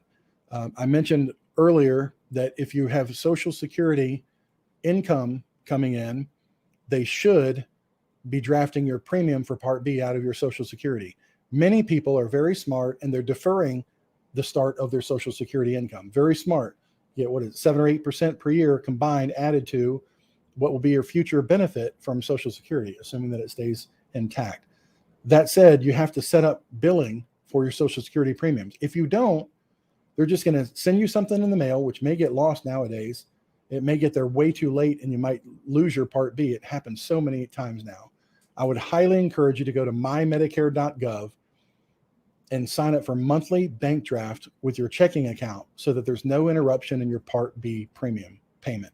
You can do that at mymedicare.gov. Sign up for an account. On that account, you can see all the things that Medicare is paying for you. You can see what your drug plan is. You can see what your supplement is that Medicare has on file for you. You can make sure it's all correct. But more importantly, get on the monthly bank draft for your Social Security premium payments. Otherwise, by default, they're going to charge you quarterly things, and they're just going to send you a statement in the mail that you may miss. And then you might put a check in the mail, which I can tell you from my investigator days at the sheriff's office, worst possible thing you can do is put a check in the mail. So many people can interrupt that check, look at it, take it out of there, bleach your information off of it, and get access to your bank account. Direct deposit, direct withdrawal is the safest way to transact money today. It's safe. You're protected by your bank and everything else. So go to mymedicare.gov, sign up for monthly bill payments. Also, if you want to pay this one particular payment at mymedicare.gov, you can pay one payment, like for your quarter, using a credit card and get credit card points for it. You can't use that every month as a bank draft. You have to use a checking account. But for a one-off payment, you can use your credit card and then sign up for the monthly bank drafts. I ain't doing it. Went from a supplement to an advantage for 21. Want to go back to a supplement. I left a message last week, haven't heard back. Only have until tomorrow if I want to switch back without underwriting, I think. Okay. I'm sorry we waited till last week, but we're doing everything we can up in here, and you'd have to go through underwriting first. There's no time for that. As I mentioned at the very beginning, if you're on an advantage plan, if you're in a trial right, you probably need to find, I think I do remember that message. You wanted Blue Cross in Texas. It just came back to me. If you want Blue Cross in Texas for a Plan G, which is what you wrote me about the other day, and I wrote back and said, call Blue Cross in Texas and see if they can work with you right now, because your limited time frame was you wanted to exercise trial right, get off of Medicare Advantage within the first 12 months and go to one specific plan. Call that one specific plan and sign up with them. They don't pay us agents to administer trial right applications. So I don't think any agents will be beating down a path to your door to help you with a trial right guarantee issue application when they pay us absolutely nothing to do that. And we have to prioritize the people who are our existing clients that reach out to us at the last minute in AEP. So if that was you and you were asking me about Plan G in Texas with one particular company, I would encourage you to call that company and tell them what your situation is. I was told 104 for Plan N, and that's in response to the RN lady saying she had 74. Back up and tell you how Medicare supplement rates are created based on your zip code, your age, all the people that are in that area, and what the Medicare reimbursements are, and what the premiums are, and what the experience of the carriers are. If you're in a state like Virginia, you're going to pay next to nothing for a Plan N. If you're in Florida, you're going to pay a fortune for Plan N. If you're in New York, you'll pay 2 fortunes for Plan N. All depends on your zip code, whether you use tobacco or not, your age, and everybody else that's in your risk pool and which plan you've selected. So you can't compare apples to oranges. I've got 1 through 103. Yes, indeed. But they're all different. Everyone's unique. God made them that way. Hi, Christopher. If I get Medicare A, B, D, Medigap, and dental when I turn 65, I'm good to go. No concern or any penalties. Exactly correct. No penalties. We always encourage everybody to look at their drug plan during this time of year, no matter when you turn 65. If it was, October and we helped you with a drug plan, that drug plan for 2021 would run out at the end of December, and then they auto enroll you into whatever they want for the next year. There have been so many changes with plans, especially WellCare, old Aetna Legacy Part D drug plans being consolidated this year into less plans, that people who had benefits with those companies in prior years on their drug plans may be shocked to see, if they did not follow our advice and what we sent to our clients months ago, they'll be shocked to see all the changes that have happened in their drug plan when they actually go to use it in January. Best advice is, if you've not yet compared drug plans for yourself for next year, no matter when you signed up for it, please go to startpartd.com, put your drugs in, and compare the companies based on the total out-of-pocket cost. Little tip here, if you used to use CVS Pharmacy, try changing that around, putting in Walgreens, try Walmart, see what the big differences are or may be with your drug plan options for 2022, because some people are in for a really big shock. And I'll be playing this video back saying, I told you so. We sent it to our clients October 15th, October 18th, November 3rd, and every time I've interacted with anybody in the last week saying, here's where we mentioned this, please make sure you review your drug plan. Let's see. I have a phone appointment for A and B on January 19th. Phone appointment. Can I still qualify for N and C without paying out-of-pocket expenses? I don't have enough information there. You have a phone appointment with who? With Medicare, with Social Security, and talking about starting Part B? Still qualify. If you've not yet started on Part B, then you can qualify for anything on Medicare Supplement for 6 months out. Anything on Medicare Advantage for 3 months out. So that's, if you're new to Medicare in any way, shape, or form, then you don't have to do anything by 12/7. Yep, somebody's answering somebody else's question. I turned 65 in September, got my Medicare card, and I need a supplement plan and Plan D. That's Part D. Let me go to the link that's best for that, and that is on 20. Let me get there. I'll show you right here. If you'll go to seniorsavingsnetwork.org/open enrollment, seniorsavingsnetwork.org/open enrollment, please book a time on our calendar. Very easy to do that. This will round robin put you in with our top agents that handle brand new to Medicare people, and they go through every part of that for you. You will need a drug plan before January if you don't have one right now. So you need to do your drug plan before we'll have a chance to get you on our calendar. We have no more slots available for going over drug plans. So you need to go to startpartd.com and get your drug plan for January right now. We can't do that for you. There's just not enough time at this late stage. So if I were you, I would go get your drug plan for next year. That walks right through it. There's a video walking through the whole process. But for the supplement, please go to seniorsavingsnetwork.org/open enrollment. It'll skip any health questions because you don't have any, and we can get you right on the calendar and get you signed up. You have to be patient. I live in Nevada and we'll be staying with Senior Savings Network. Thank you so much, LC. Yes, this is the craziest time of the year for sure. Thank you for that.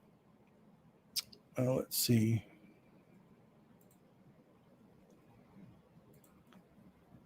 Your mom's birthday is also Pearl Harbor Day, Elsie. That's awesome. Congrats, she's 91. That is great. Let's see here. Do I have a video on the negatives of Plan G high deductible? No, I try not to be negative in my videos. Just educational. I got Medicare A, B, and D and Medigap when I turned 65 2 years ago, then decided not to retire. Hopefully with an employer plan of 20 employees or more. I still work full-time with benefits. Anyway, I can get a reduced rate for not using my Medicare yet. No, I wish. I love it. Every time I'm in a restaurant, my mom will say, do you have a rate for seniors over 55? And no, there's no discount for Medicare for not having used it up to that point. Good try, though. That's a good point. Please confirm that I need to do nothing if my current Part D drug plan is available next year and I want to continue on it. Yes, but I'll reiterate, make sure that you know the benefits from next year are acceptable to you, because many, many plans are a changing.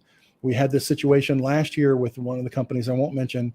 Everybody was paying like $13, $14 a month. They were very happy with that.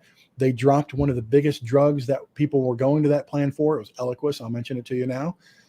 And then the drug plan itself, the premium for those people who just rolled over went to like $65 a month. And they're like, wait a minute, that drug's not covered and my premium just jumped up. You don't want that kind of surprise. So I encourage you, that website can handle thousands of people at one time and it doesn't cost anything. Just look at your drugs and your pharmacy and how it's going to compare next year. And yes, by all means, if it still says that the current plan that you have is by far the best, then just roll with it. You don't have to do anything as long as you're keeping the same plan. Absolutely. Let's see. I want to continue with currently 3. If I want to continue with the Part A and Part B and D I currently have, do I need to re-enroll or will my coverage roll over? Everything will roll over, but as I just mentioned, the drug plans, many of them are changing. So you should look at it again. If you're fired over 65, working and have insurance, is there a penalty if you're fired and I try to get Part B? No, not at all. They don't care if you were fired or if you left voluntarily. The point is you're having a change in your life circumstance. If you go to howtostartmedicare.com, right there, howtostartmedicare.com, you'll see the form that you need to have employer proof that you had qualifying coverage. If your employer won't give you that proof, because you might have a relationship issue right now, there are still other ways based on experience that you can satisfy the proof requirement.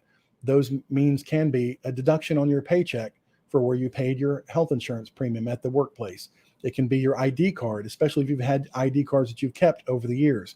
It can be your benefits booklet. It can be an explanation of benefits that you got from your workplace insurance. Anything that you can get that proves that you had prior coverage, you should be fine to start Part B.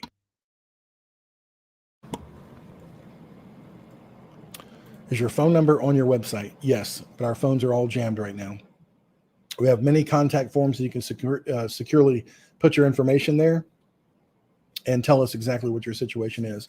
But yes, our phone number is at the top of all of our stuff. I can put it There. No, it's right there too. 800-729-9590. COBRA works as a supplement to Medicare, not in place of it. Supplement to Medicare. COBRA is definitely, not a replacement for Medicare for sure.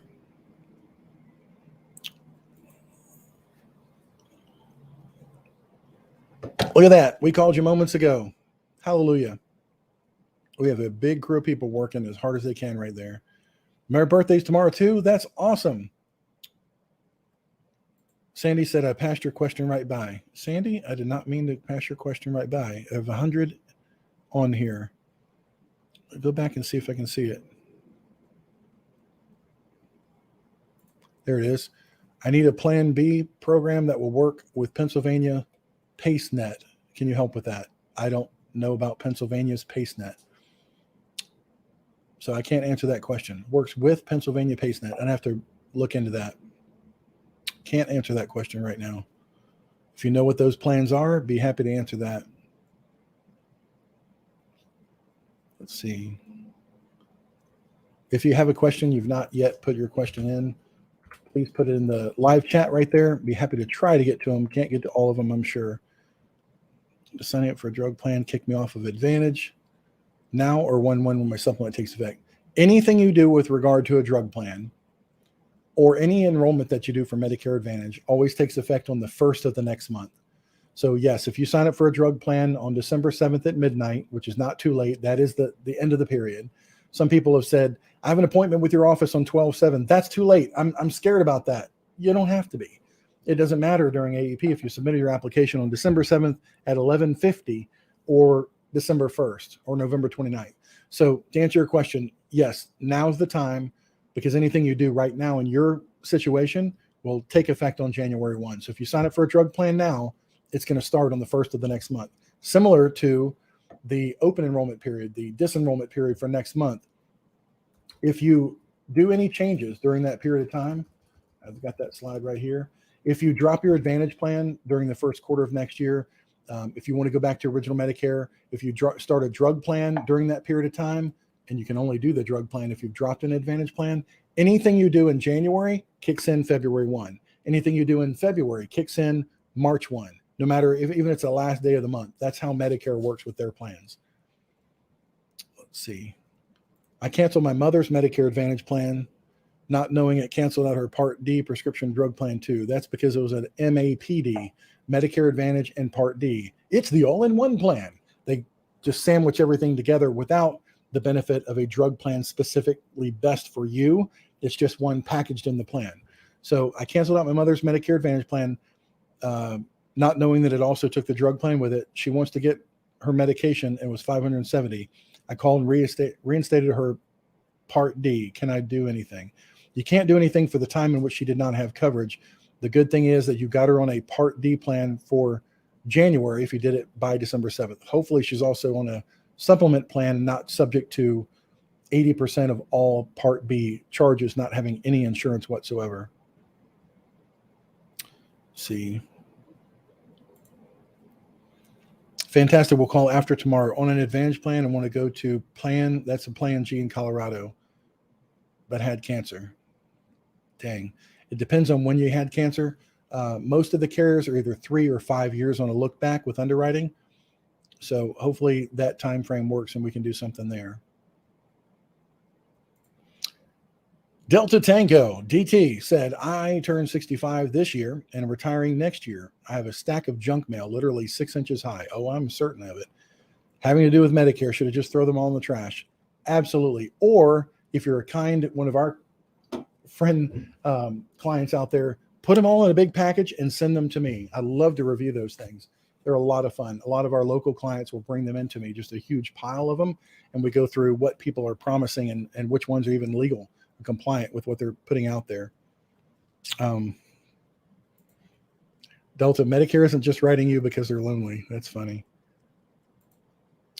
Passing Through says, currently on an Advantage plan, who do I call today to go back to A and B plus the pharmaceutical? I don't know. I don't know who. Well, actually, if you just want to go back without a supplement, you just go sign up for a drug plan. That's simple. You sign up for a drug plan, it kicks you off the Advantage plan. Again, the challenge is if you have no insurance whatsoever, there's no limit on your out-of-pocket cost for all the years in the future. And if you don't find out, at least if you can get a Medicare supplement through underwriting, it could be very potentially damaging to a bank account to have an unlimited, infinite amount of bills that are assessed to you. Not only the $1,500 to go into the hospital under Part A deductible, but all the costs under Part B. Chemotherapy, outpatient, rehab, everything's under Part B these days. Even the most expensive drugs, chemotherapy drugs and osteoporosis drugs, they're all administered under Part B. So having no backup, no protection whatsoever is not a good idea. What I would recommend is get on our calendar through the underwritten link, which I can send you. And let's look and see what you might qualify for. And we can do that during the next period of time. If you go to the seniorsavingsnetwork.org/underwritten, and just see if you qualify for a supplement. If so, we can help you with that during the next quarter. But you don't have to drop that plan right now. You can let it ride into January and use that next period of time so that you can review those options. But if you want to drop it right now, just know that we're kind of flying without a net there, without any insurance whatsoever. But to answer your question, to trigger your off of Medicare Advantage program, just sign up for a drug plan. It automatically kicks the other one out. Bill said, Delta Tango, I got my supplement off of Chris, and every year I make a big bonfire out of it, all that junk mail. Amen. And let's see here. The junk mail is most likely for Medicare Advantage plans. Yeah, you're absolutely right. That's where they make the most money. So the question is, I delayed my Part B because it cost too much, but I need coverage. I just recently got approved for Medicaid. Can I apply for Part B now? Depends on what your age is. Or do I have to apply in January for July? It depends on what your age is. If you did not do Part B and you're over 65, you can apply in January for a July 1 start date. That's using the general enrollment period for Part B. Generally not a good place to be because they'll charge you a 10% for life penalty for every full 12-month period. Now, if you just delayed it for 3 months, 6 months, 9 months, you're okay.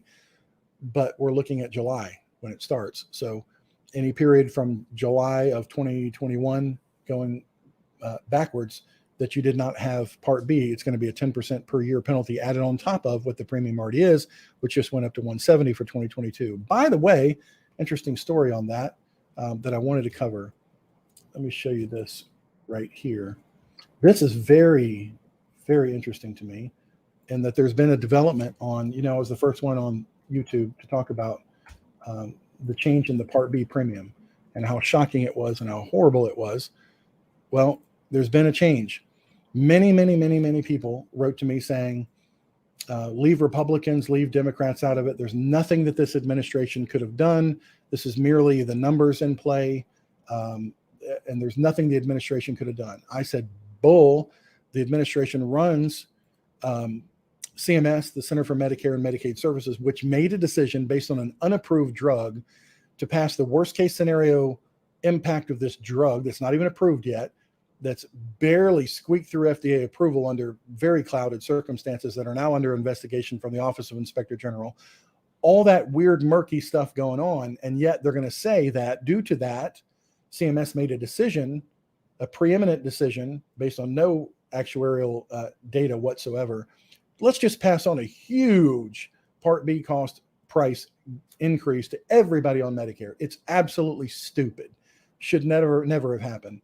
So guess who stepped up to ask the administration about this? Bernie freaking Sanders. Bernie Sanders asks Biden to prevent the Medicare premium hike tied to pricey Alzheimer's drug. Bernie Sanders. That's amazing. In a letter to the White House on Friday, Vermont Senator Bernie Sanders asked President Joe Biden to stop. Now, how could he ask him if he had no ability to stop in the first place? Because he can. Absolutely. In a letter to the White House, I think I was the only one that said that. Vermont Senator Bernie Sanders asked President Joe Biden to stop a Medicare premium increase he called an outrageous increase attributed to the Alzheimer's drug Aduhelm, is how they're pronouncing it. The biotech company Biogen, which was just about to go bankrupt, which just lost, by the way, the person who invented the drug. He just resigned under cloudy circumstances based on its approval with the FDA, which is under investigation, but I digress. Biogen's $56,000 price. You know how much they've sold to Biogen since it got approved by the FDA? $300,000 worth of the drug. But wait, how many people could be taking it if they've only earned $300,000 on the drug since it was approved in July last year? This year, I believe it was. Ridiculous. Something weird is going on, folks. I'm just telling you. So Biogen's $56,000 price is the poster child for how dysfunctional our prescription drug pricing system has become, Sanders wrote to Biden. The notion that one pharmaceutical company can raise the price of one drug so much that it could negatively impact 57 million senior citizens and the future of Medicare is beyond absurd, said Chris Westfall. No, Bernie Sanders said it. Holy mackerel. It ain't just me. With Democrats in control of the White House, the House, and the Senate, we cannot let this happen. Oh, but you did, Bernie. If Biden agrees to Sanders' request, the scheduled January increase of $21.60 per month to Medicare's Part B premium for outpatient care would decrease to around $10. Well, anything is better than nothing with people with a fixed income. This would make the monthly premium for 22 around $159, much better than $170. The planned increase in the Medicare premium is the biggest ever in dollars. The Medicare Trustees Report had estimated a $10 increase in the current cost, which everybody else on YouTube told you was going to be the final number, and I knew something was amiss. It just didn't sound right, so I waited to the right number to finally tell you. Go back and look at all the YouTube videos from the others that said it's going to be 117 or what does it say? 157, whatever they thought it was going to be. They just went off the trustees report. That's just a recommendation. The executive branch can override that, which they did to the detriment of seniors. The higher rate is so Medicare will have a reserve. Have you ever known of Medicare to have a reserve? The trust fund, by the way, is a figment of their imagination. It never did exist. There's no trust fund for Medicare. So the higher rate, CMS said in their report, or in their letter that they released on a Friday night, by the way, document dump, said that they'll have a reserve prepared if the program formally grants coverage for the drug.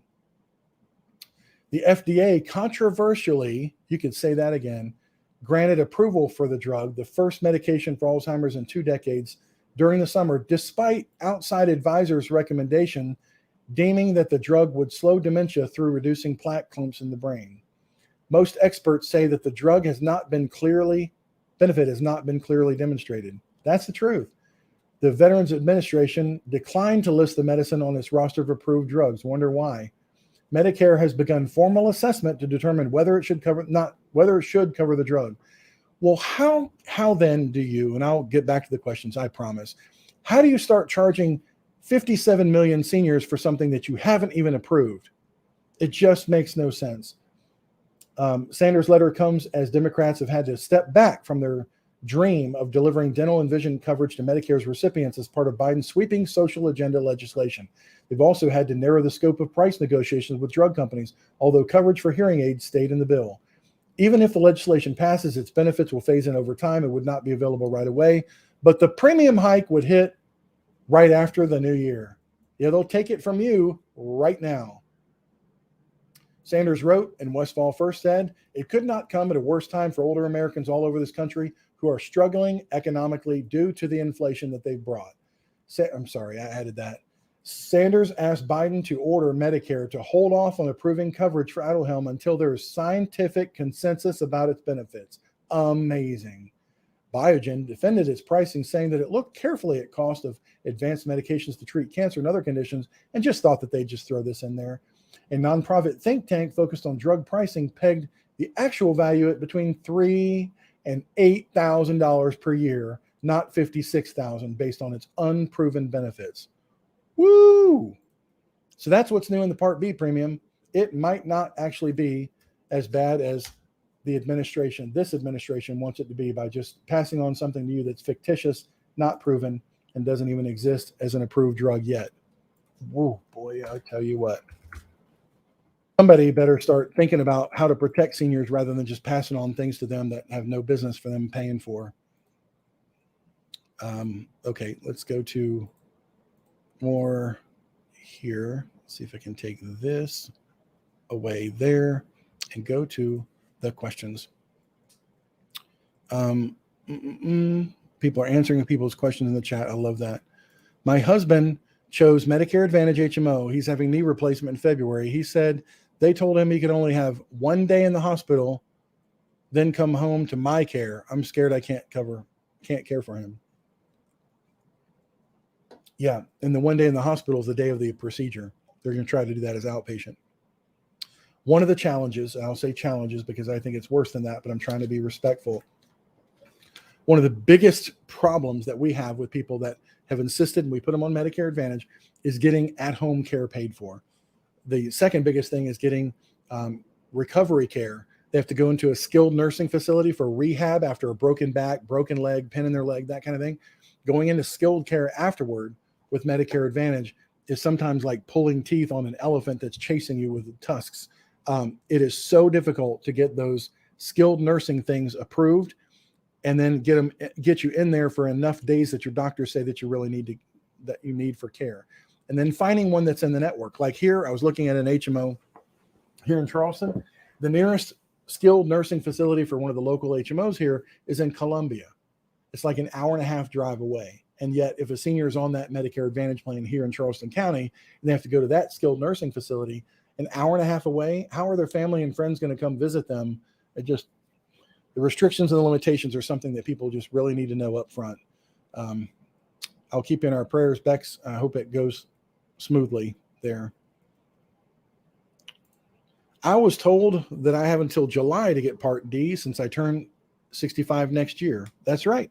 You sure do. And again, since you're having an event that happens in your life in 2022, 12/7 means absolutely nothing to you. Does not matter. Triggered on when your life change after 12/7 happens. Let's see. I'm sure I'm not the only one who would appreciate a video on the California specific issues regarding Plan G and Plan N, if you have time for such a thing. DR, let me share something with you that I struggle with on a daily basis. Sometimes with having had 4 million views on YouTube, I'll put something out and then I'll just see what the competition does, and they put out something that's exact copycat, and they'll start to adopt their recommendations and their behaviors based on what we've been doing successfully for people here behind the scenes when they call us for exclusive help. I try to balance the fact that I want to help the entire public with as much experience that I've had so they can just go do their own thing. But sometimes there are things that we discover in the marketplace that we have to hold to the people who are kind enough to let us help them through the process. Otherwise, there would be no competitive advantage. Otherwise, there would be no distinction in going to us who, I tell you, I search the news, scour the news every single day for any advantage that we can get to our clients. And when we communicate to them our private meeting, that we have a sales meeting of our entire office, not sales, it's our entire office, every Monday. And we go over the new changes and how they can benefit and how we can implement changes to help our clients. If we just put all of that on blast and put it all out there in the public, then we have no distinction between what we can offer our clients and what everybody else can. Because there are thousands of agents too that subscribe to our material. And many times they'll use our research and put it in their own words. I've got video after video I could show you of them copying what I'm putting out there word for word for word. And sometimes it's just frustrating. So if you want the benefit of the best possible advice with the up-to-date information, it may not be in this stale video that, depending on when you're watching it, is a year from now rather than the live stream. You should really deal with somebody who's actually writing insurance every day, actually in the game, and actually has experience on it, from California to Ohio to Virginia to Florida to everywhere in between. And sometimes you get what you pay for. If you try to do it yourself based on a rate sheet, you don't get that kind of experience. If you go to somebody who just started yesterday, you don't get that kind of experience. If you go to somebody who copied a video that I put out 3 days later with their own spin on the same facts that I already put out, you're not going to get that same kind of experience.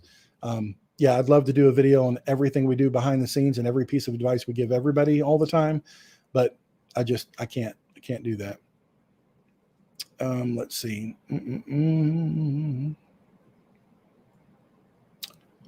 So many things. Somebody put in there, is that true? There's no context there.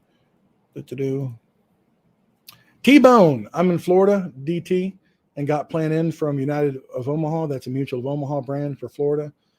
It's $140 a month. Yep, that's about accurate. Depending on, like if you're in South Florida, the rates are much, much higher across the board, regardless of carrier, than they are like in the Panhandle, which is basically, Alabama or Georgia. So depending on where you are, zip code makes a big drastic difference. In Florida, he's talking about Plan N there. So Plan N, there's a distinction there. You saw before, our nice RN friend had it for $74 a month on Plan N. This is $140 a month. Same plan, same benefits, because the Medicare supplement plans are exactly the same. If I tell you I've got a Plan N in Florida, it's the same one in Virginia. Same exact plan. You don't have to worry about it. There's no network, no restrictions, nothing. The difference is the price you're going to pay based on where you live in the zip code. Can you move? Yes, you absolutely can. Let's see. Delta Tango said, I just signed up for insurance at work for 2020, so I'm a bit confused about what to do from here, and if anything, to ensure that I don't lose any benefits in the future. You can reach out to us. We can help you. If you're 65, approaching 65, or over 65, you have a lot of options, and we can walk through those. But again, it's going to be unique to your situation. How many drugs do you take? How often do you go to the doctor? What's your deductible at work? What are your co-payments at work? What is your network restriction plan look like at work versus what's available in Medicare Advantage near you? What is available in Medicare Supplement near you? Everybody's different. So you can't put out a video that says, absolutely, Plan G is the best. Leave your employer plan. Absolutely. Every time, every case, which I've seen agents do. You can't do that because every unique situation requires a unique prescription. But we'd be happy to do that with you. I'm currently on Medicare Advantage in California is somehow connected to my past employer. Yep, that's happening a lot. I'm a retired state worker. Would you recommend I check with someone like you to assess my coverage? Yes, and you have 2 periods. One ends December 7th. You can't get an underwriting decision by then, and you need that even in California with the birthday rule, because the birthday rule, remind you, in California only applies and protects you if you already have a Medicare supplement. You go from like to like and like to less. It doesn't protect you if you're on a Medicare Advantage plan. And yes, many of the employers out there have given up their what do they call them? Their promised benefits that we're going to take care of you in retirement. We're going to keep all your health insurance during retirement. The city of New York is the biggest recent example of that. And also Nashville, Tennessee. They said, oh, sorry, we changed our mind. We're going to a Medicare Advantage plan. And we're going to subsidize it to some extent in the early years and make it look really attractive. But in the future years, once you're off of the supplement, once you're off of our regular health insurance, we're going to have to go ahead and go to market rates with that, which means you might as well be on original Medicare Advantage. Original, there's no such thing. You might as well be on a commercially available, publicly available Medicare Advantage versus the retiree Medicare Advantage program. But yeah, you should definitely look at those, and that's going to be unique to your specific plan. And we have the whole option to do that in the first quarter of next year.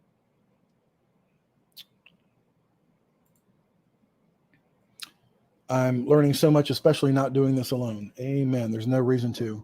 Oh, here's a funny one that you'll appreciate. HowDoYouGetPaid.com. Check that out.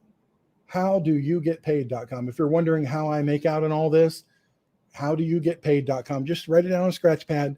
It goes to answer the question of how insurance agents get paid. And that's why it doesn't cost you anything, whether we put you on this plan with that company, or this plan with that company, or that plan in that state. Doesn't matter. We don't charge you anything for our help. We just give you independent advice, not working for any one insurance company. I'm 57, and I've been disabled on SSDI and straight Medicare since the age of 26. God bless you. Which is best for California? Let me look. I've got a website called MedicareOnDisability.com. MedicareOnDisability.com. Oops, that's the wrong button. If you go to MedicareOnDisability.com, we list on there for people, and that was a purple shot. I have no idea why that video was that messed up. But MedicareOnDisability.com is where if you're on Medicare under the age of 65, it will basically show you the states that we can help you in and the states that we can't help you in. And I list them here. Now, in some states like New Jersey, they only offer Plan C, and that's not a misnomer. It's literally a Medicare Supplement Plan C if you're under age 65. Most agents won't even know that. They'll go in the quote engine looking for Plan G and Plan N. They're not there. I guess there's nothing available in New Jersey. No, there is, but based on their goofy law, it's only Plan C that's available in New Jersey. People in Pennsylvania will be shocked to know that you're paying the same rate as like a 65-year-old. That's wonderful. However, in some states, you will find that the premium charged under the age of 65 is as if you're 95 years old. It's horrible. So like I mentioned at the very beginning of this, Medicare supplements are administered, regulated by the states. And some states just don't offer any protection for those people who are on Medicare due to disability. They're on Medicare under the age of 65. So we found that in certain states, we can help with a Medicare supplement in this situation. In California, yes, it's listed there. We can help you. And you can fill out this form right there on MedicareOnDisability.com. Fill out that form and we'll be happy to help you. You don't have to do this by 12/7 in your case. I hope that helps. Hit the likes, guys. Thank you very much. Florida native. Yes, I'm a Florida native too. You know how rare that is to be a native Floridian? I was born in Vero Beach. My wife was born in Stuart, Florida. Let's see, a lot of comments on the political side that I'll leave out. Who do we protest this increase to?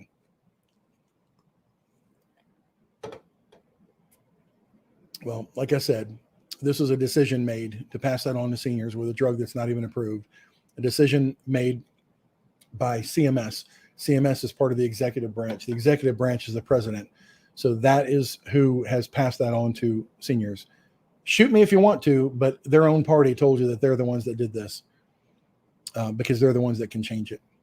A family member has retired Group Humana Teachers Association, state of Alabama. I'm afraid it's an Advantage plan. I'm worried about the details of her coverage. What can we do? We don't call anybody. I just have to tell you. You can give us somebody's name and phone number, but we can't call them.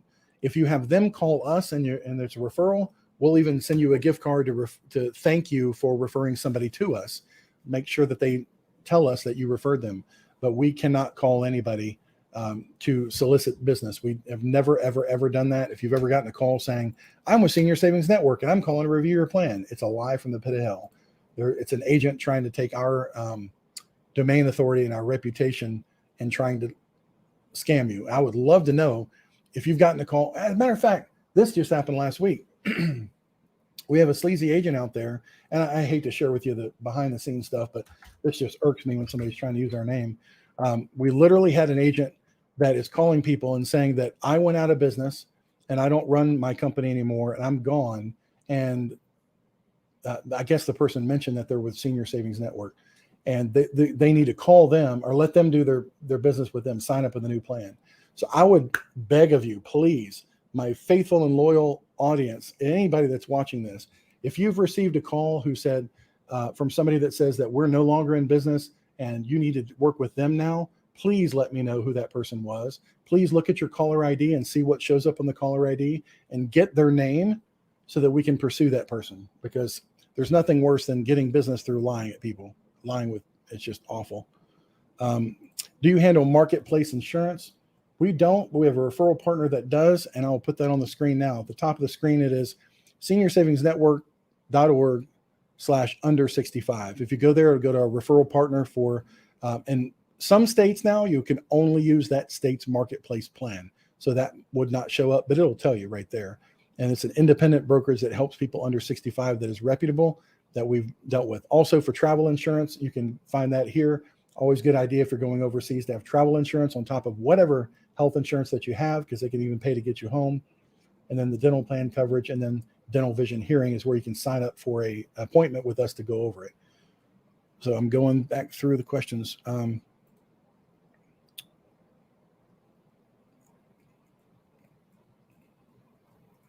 Some really positive comments. I really appreciate that, y'all, especially during this stressful time.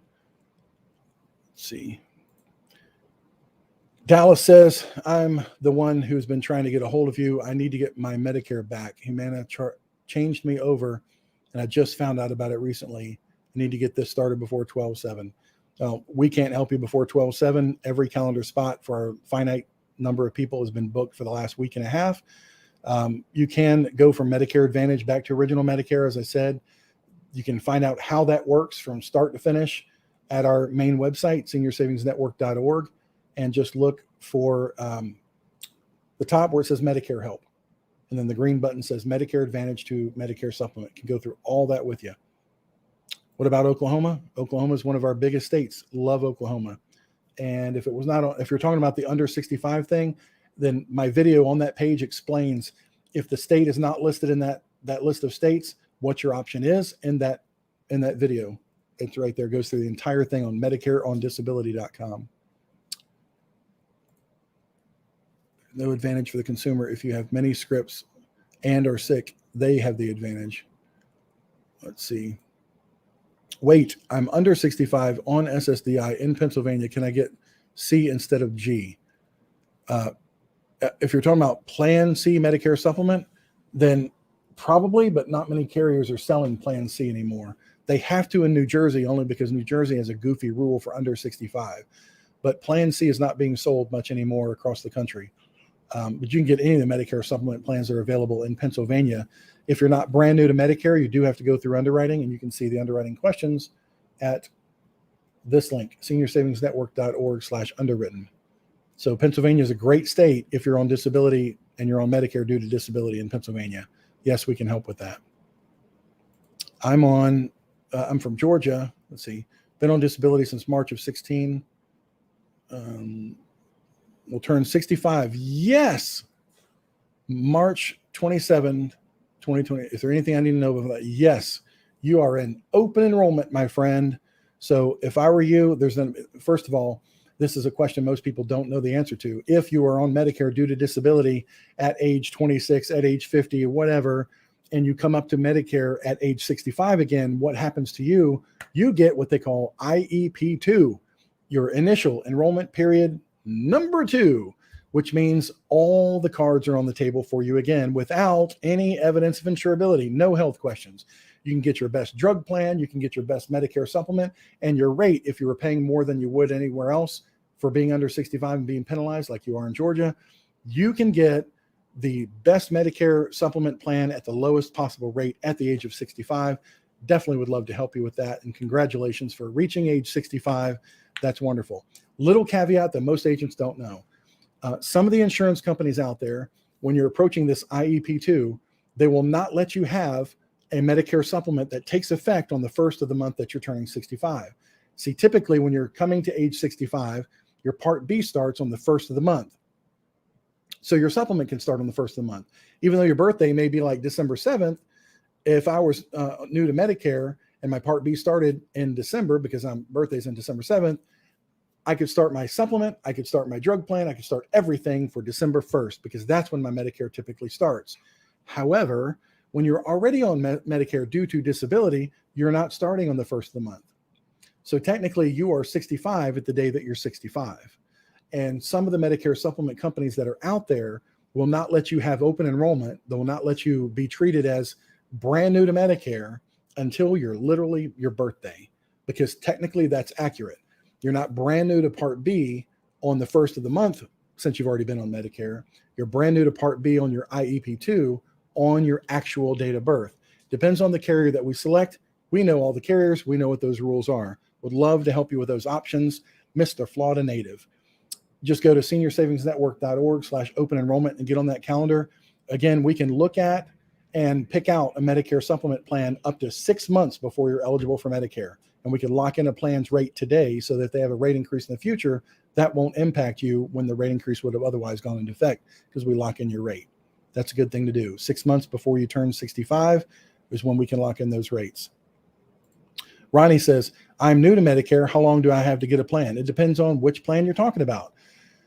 Medicare supplement, you have 6 months before you turn 65. New to Medicare, doesn't matter. Whatever you're starting Part B, okay? 6 months before that, you can lock in a supplement rate. You can do the application and everything. 6 months after that, you can also lock in a Medicare supplement without any underwriting whatsoever. Here's the challenge. If you're on Medicare Advantage, it's not a 12-month window. It is a 7-month window, and it's kind of goofy. 3 months before your birthday and your birthday. 3 months after your birthday. So we have this weird period of time where It's 5 months after your birthday. You can't get a Medicare Advantage plan even if you wanted to. 6 months after, can't get a Medicare Advantage plan, but you can get a supplement plan. It's kind of weird. We know all those dates. Love to go over that with you. Just book a time that's convenient for you at seniorsavingsnetwork.org/open enrollment. 6 months before you are ready for Medicare is when we can start looking at it and lock in a rate for you. Just confirm my Part D. I've already confirmed supplemental. Awesome. Fernandina Beach. That's a beautiful place. Yes, that is a gorgeous place. Wondering how being on Medicaid and having Part A and B classic Medicare policy will affect my ability to buy a supplement plan in whenever they determine I'm no longer eligible for Medicaid. That is a state-specific underwriting law.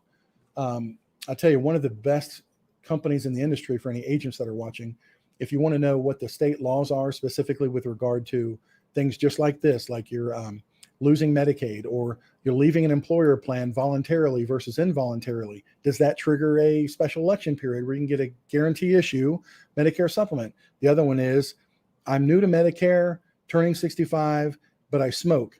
Does the state law allow the company to charge me as a tobacco user or not if I'm in open enrollment? The company, the resource that I've found over the years that is best at answering all three of those questions, which are state-specific questions, is the Mutual of Omaha Underwriting Guide. Whether you end up going through Mutual of Omaha or not, that is a really good reference material, and they just updated it last month, by the way, of all those three different scenarios. So if you're wondering if losing Medicaid is a trigger or not, we can look in our guide and we can see, and it's all based on your state. In some states, that is an SEP for a Medicare supplement. In some states, it is not. Let's see. Repeating question, Chris, wait, I'm under 65 in Pennsylvania. Can I get C instead of G? If you mean Plan C, yes, if it's available, but it's probably not. If you mean Part C, Medicare Advantage, yes, you can if you sign up for it before December 7th at midnight. You can see those options and watch the video at MedicareOnDisability.com. Let's see. Getting to the end here as the questions are fizzing out. If you have any questions before we leave, please go to the live chat over there and put them in. Otherwise, if you're watching this later, tell me your opinion on everything. Tell me your opinion on Medicare, on Part A, on Part B, on the premium, on the Part B increase, on the administration, what you think is right or not, on what Medicare should include or not. Put it all in the comments below on the video once the live stream is over. Would love to have all of your take on how this video was, how it could be better, what you hate about me, what you love about me. Love all the feedback possible.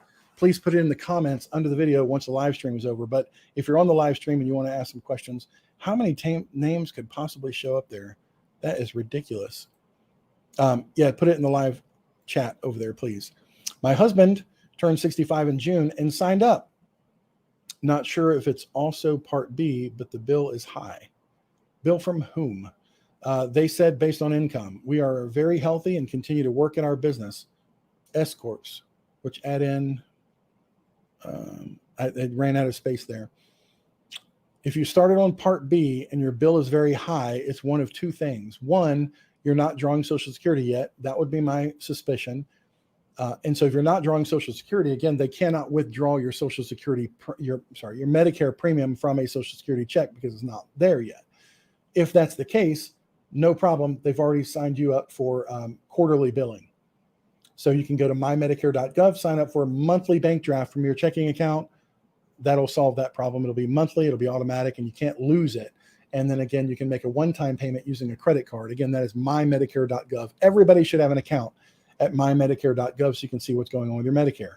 If that's not the case, if you're talking about not just a quarterly payment, but your actual premium is higher than it should be, that is known as IRMA. I did a video about IRMA. You can search my channel right here on YouTube for IRMA, IRMAA, Income Related Medicare Adjustment Amount. That is based on the IRS feeding information to Social Security about your Medicare. These three organizations conspire to charge you more for your Medicare premium, both your Part B and your Part D, based on your income, how much you've earned. This amount changes every year, and it just changed for 2020. You can search medicare.gov for IRMA to see the current rates as they are available and applicable to you in future years past today. But on my video, I'll talk about some circumstances where you can appeal the IRMA determination and even get out of it if you fit that criteria. But that's what it might be also. It's either a quarterly payment that you're concerned about, or the fact that they're adjusting your income based on 2 years ago, your total combined earnings, which is hopefully just a temporary adjustment and will go away. I have TRICARE. Do I need, when I turn 65, do I still have to pay the quarterly fee? I can't advise you on which one you have. Or are you talking about Part B's fee? Not sure. How do we access the calendar? I looked on your site and don't see the option. Well, you have to know where to look, and I'm going to show them to you again. Right up here, right there. It depends on what. There's a different calendar for everything. We have a genius in our office that put together different teams of people who specialize in different things and their states. So when you go to our calendar and you say that you're underwritten and you pick your state, that state will drive your name and your information and show you the availability for that team of agents licensed in your state that specialize in your kind of thing, whether it's an underwritten case or open enrollment. Really, really cool. So there's not just one calendar for everything. It depends on what you're looking for. So we know how much time to allocate and which person of our staff to direct you to. You've got a lot of experts in different things here too. Let's see, I contacted one of your staff. Great. I turned 65 in June. When should I get all this started? I would do it in January. And in January, we can see all the Medicare supplements. We can see what the rates are, the availability, all the plans for next year. Everything will be available to us. I encourage you to go to seniorsavingsnetwork.org/open enrollment. Book a day and time there for you that's convenient, and we will not miss that appointment. We'll have everything ready. I'm doing bank drafts for my premium since I'm not taking Social Security. Will they continue bank drafts after I start taking Social Security? That's a really good question. I think that they will. Yeah, you can opt to have it come out of your Social Security if you want to, but that's a function of switching over from, not taking the income to taking the income. And it actually is probably an option on that form. It's probably an option on that form when you're switching from, and I'm sorry I don't know that answer. Thank you for stumping me today. Let's see. Dallas, Chris, it's me, second call today. Where did you say I need to go to get my Medicare back? I've been on Medicare, I think 20 years. I had Humana as a supplement. All of a sudden they took Medicare away. Humana has two different sides to it. One is Advantage and one is Supplements. I'm not sure which one you're really talking about, because supplements don't go away. They never change. They never take them away. They never cancel them. As long as you pay the premium, supplements just don't go away. That's a very interesting caveat, difference between comparison and contrast. Medicare Advantage plans change every single year, and they can renew the contract or they can not renew the contract. They can change your doctors. They can change your benefits. They can change your max out of pocket. They can change your network, your drugs, your formula, everything they can change on Medicare Advantage plans, and they do often every single year. Medicare Supplement, once you have one, it never changes. So I'm not sure if you're saying you had Humana as a supplement, maybe Advantage, I'm thinking. All of a sudden they took that away. That would be consistent that there was an Advantage plan that went away. If that's the case, then you want to go back to original Medicare. You can do that. Actually, that would trigger a guarantee issue period for you. And because you were eligible for Medicare before MACRA started January 1 of 2020, I don't want to get too much in the weeds here, but if they took away your Medicare Advantage plan, you have two options. And this does happen a lot. Happened last year more than this year. But if they take away your Advantage plan, you can either go back to original Medicare and get a Medicare supplement guarantee issue. And depending on when you were eligible for Medicare, it triggers whether or not, in your case, you were eligible for Plan F as your guarantee issue. That's the only one you can ever get as guarantee issue. If you're new to Medicare and this just happened to you, your guarantee issue go-to is Plan G. Neither of those are very good, really good solutions if you are having to get it through guarantee issue. My advice would be, depending on where you live, of course, and looking at your medical, talking about your medical history, how often you go to the doctor, we want to factor in if Plan N is worth applying for and going through underwriting, and your eligibility for Plan N based on how healthy you are or not healthy you are. Just a whole bunch of factors we should go through there. But I'm not sure what you mean there. If an Advantage plan and you got that taken away and you want another Advantage plan, you could call Medicare and they could sign you up with one. Medicare's phone number is 800, ready? 800-633-4227. That's 800-633-4227. Or you can use our Advantage plan enrollment thing if you want to do that. And that is called, did I not put it on there? Stinking rat. Medicare Advantage Near Me. I guess it's not on there today. MedicareAdvantageNearMe.com. There it is. You have till December 7th at midnight. Sorry, it just needs more of a in-depth interview to give you a specific answer. Will the popularity of different supplement plans affect their future viability and price? That's a great question. A lot of people have given the opinion that since Plan G is now the guarantee issue go-to for people who are eligible for Medicare on or after January 1, 2020, and more people are finding out and going to Plan N, does that mean that Plan N, because of its popularity, will suddenly go crazy out of whack? No. The good news is no. Ty Woolridge, the president of Aetna Senior Supplemental, mentioned on their advisory trip one year that they had been tracking. As a matter of fact, Mutual of Omaha mentioned this too. Their claims experience, and that's the basis upon which they decide to impose a rate increase, and if so, how much, usually based just on trend and their experience, has been lower on Plan N because you can only get on Plan N one of two ways. Either you're brand new to Medicare and you're the healthiest you'll ever be, you're brand new Medicare baby at the age of 65, or you qualified for Plan N by going through an underwriting screening process. And the differential is the people that are now flooding into Plan G, Medicare Supplement, due to guarantee issue, is causing a tremendous adverse effect on those rates that are not just medical cost inflation and claims paid. It's Medicare cost inflation plus claims paid of people who they got stuck with that they could not underwrite. And that percentage every year is going to get bigger and bigger and bigger on Plan G. So having seen that in 2015, I put out the video called PlanNMedicare.org from 2015 to 2018, and then to 2020 when MACRA actually took effect. We followed those trends, and you can see that the line of deviation between Plan N rate increases and Plan G has gotten more and more drastic, as I predicted it would when MACRA was first passed in 2015. So no, you can have all the popular people in the world go to Plan N, as long as they get there through one of two mechanisms, either brand new to Medicare or through screening. You're always going to perform better than the plan who has to suffer under the regime of getting stuck with somebody, because that somebody, as I mentioned before, one of those things that triggers guarantee issue is losing your Medicare Advantage plan. So if you have the gentleman who is 76, 80 years old, losing his Medicare Advantage plan, guess which one he's stuck with? Plan F or Plan G. Those plans are stuck with the guarantee issue folks who might have a bad ticker, might have plenty of chronic ailments going on. That's always going to affect those plans. It's never going to affect Plan N. And then the other question is, well, when will Plan N become guarantee issue? It won't. They only have to have one. And it's just so ironic, so funny, that the one that they always pick for guarantee issue happens to be the one that they get the most profit from as the insurance carrier.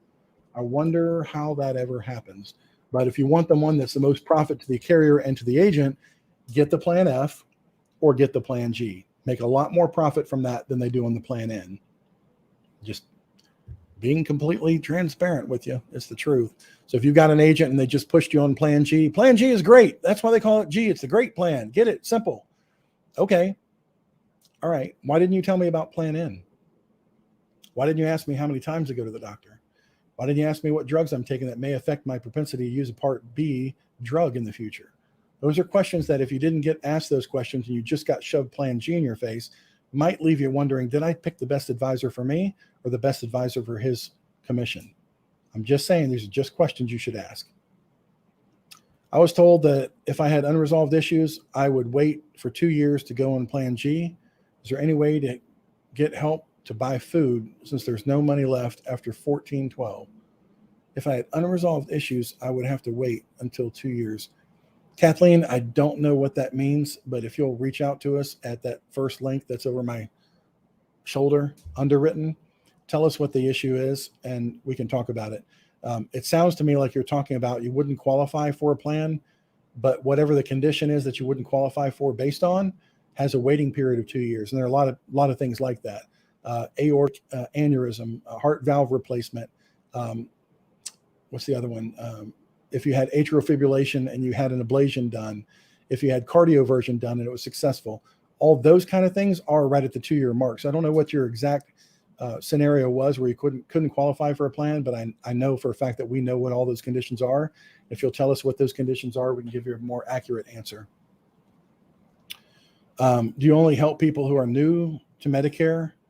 Wait, do you only help new people trying to get on Medicare? I just need to talk to you, Chris.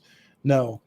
Matter of fact, I got a funny call a year ago from an agent. There's one of our top producing agents who called me and said, I don't know what to do because I'm having clients call me now and they want me to review their plan with them. I'm like, yeah. He said, well, all I do is new to Medicare. I don't know how to underwrite a plan or find out what conditions trigger what on an underwritten plan.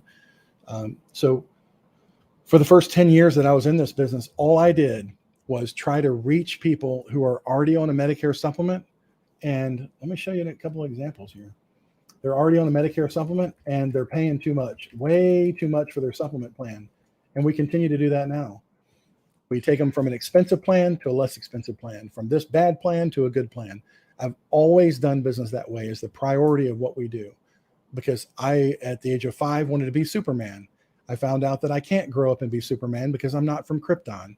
So then I wanted to put a gun and badge on and put all the bad guys in jail. Turned out that didn't really happen either after doing law enforcement for that many years. So the best thing I can do to help people now is take them from a bad situation to a better situation. And I always used to be so happy telling my wife, I just saved somebody $100 today, $100 a month. I just saved somebody $50 today, put it back in their bank. Same benefits, different company, and put the money back in their pocket. So no, we don't just help people that are brand new to Medicare. I've made my whole career on helping people who are given the wrong advice or they did it on their own, do it yourself thing. And by doing so, they got the wrong plan or they stayed on the wrong plan for far too long. And it's a great feeling, I can tell you.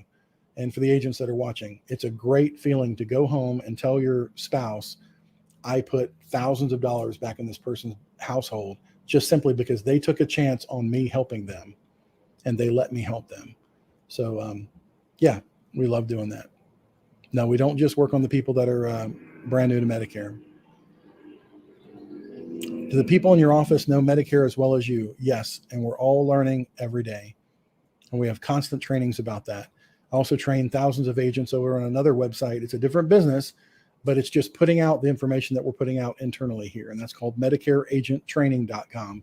Last I saw, there were 3,000 members from coast to coast. Many of the agents, the faces you've seen on the internet, are members of that website and have been for years, MedicareAgentTraining.com. We also teach at conferences and speak at events around the country.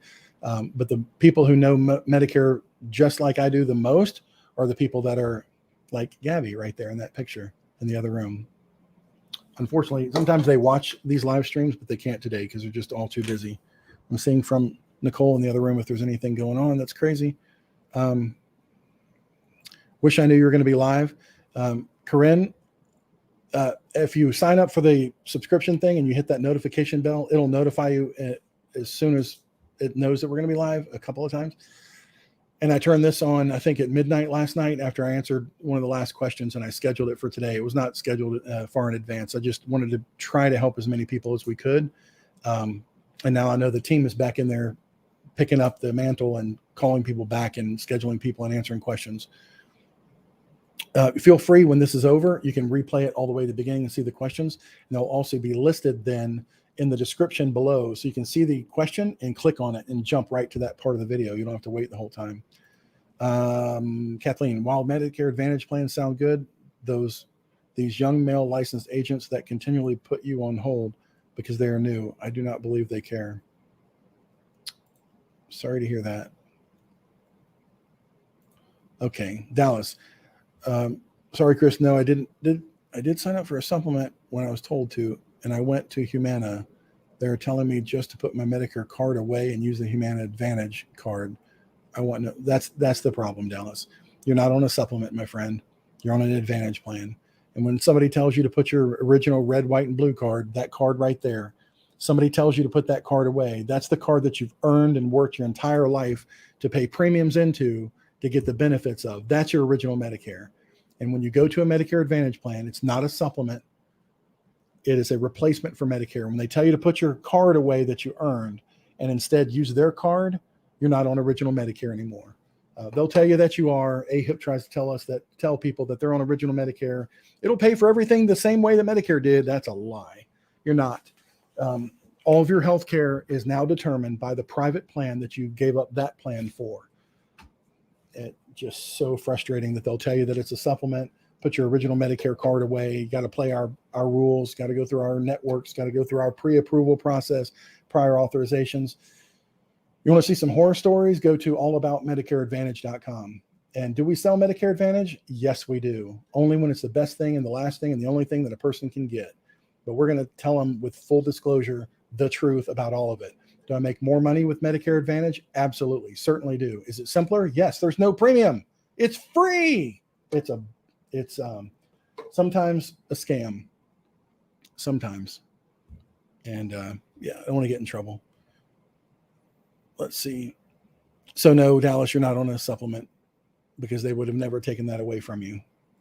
You're on an Advantage plan and they can take that away from you every year. And that's one of the considerations for making your determination when you're new to Medicare. Do I want to give up my option for original Medicare and have a supplement and give that away for the private plan, which may never get me back to an original Medicare plan with a supplement? May never get back there. Can you go back to original Medicare and drop the Advantage plan? Yes, without a safety net whatsoever. Not to be advised. I'd rather you have an Advantage plan than have nothing at all. But I'd really rather you know the full story. But too many agents out there are not telling the full story. They're telling the one side of the story that pays them the most and the simplest. Agents nowadays, the new generation, just sometimes can't say, well, you've got another option, but it's going to cost you money. Really? If you give a senior all the facts, you tell them the good, the bad, the ugly, one's going to be no cost to you, one's going to cost you a little bit of premium, but have the freedom and flexibility to handle your health condition in the future without a problem, without a limitation, without a restriction, without your doctor having to go, can I please get my person admitted to the hospital? I really want to fix their pain issue. You got two paths to go. And sometimes making that determination at the beginning is the most important thing you can do in your life. And many agents out there are just not telling people the truth. I'm eligible for Medicare. If I'm eligible for C or F, would one of those be better than N? It depends on your situation. Can't tell you like that. We'd have to talk you through your situation. I worked in a law office. It was easier than this. The good thing is you don't have to go get your insurance license. You don't have to remember every caveat to Medicare. All you have to remember is where to get help when you need it. Sometimes that's the most important thing, you know? You don't have to know everything. You just have to know where to get the answer for the stuff that you need to know. And that's what we do. Let's see. Had an ablation. Yep, that's what I thought. Gosh, called that one, huh?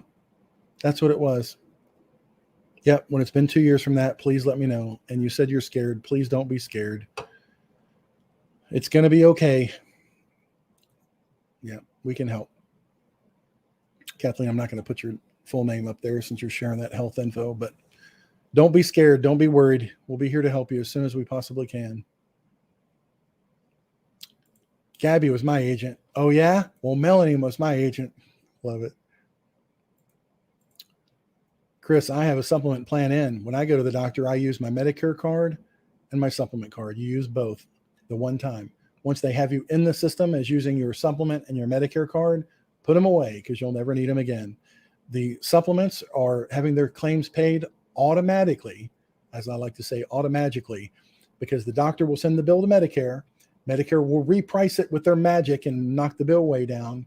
Then they'll send the balance, if any, to the supplement company automatically through a program called Crossover.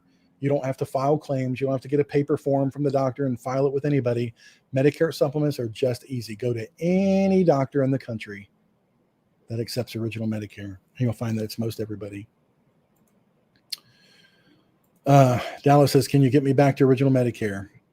You can do that. All you do is sign up for a drug plan by itself. If you sign up for a Part D drug plan, a standalone drug plan, it knocks you off of your Medicare Advantage plan. I would just caution you not to do that without any backup plan as a supplement.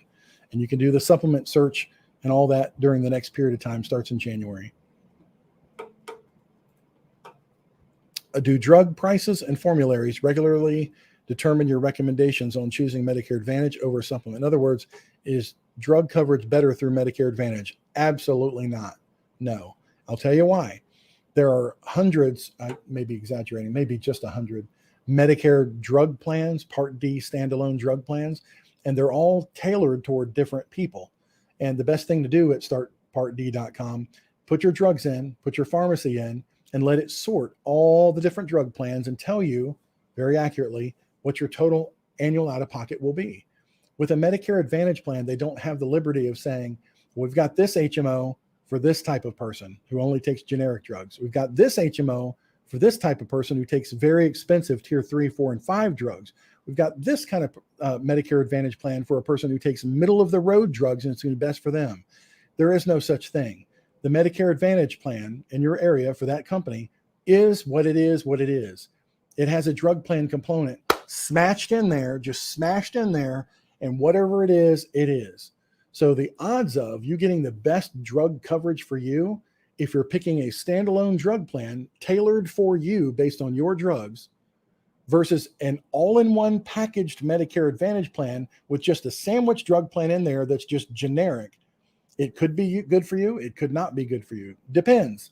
The odds of you having a better drug plan experience with the all-in-one package plan versus one that you pick tailored for your local pharmacy of drugs that is in your medicine cabinet, your list of drugs, is very slim to none.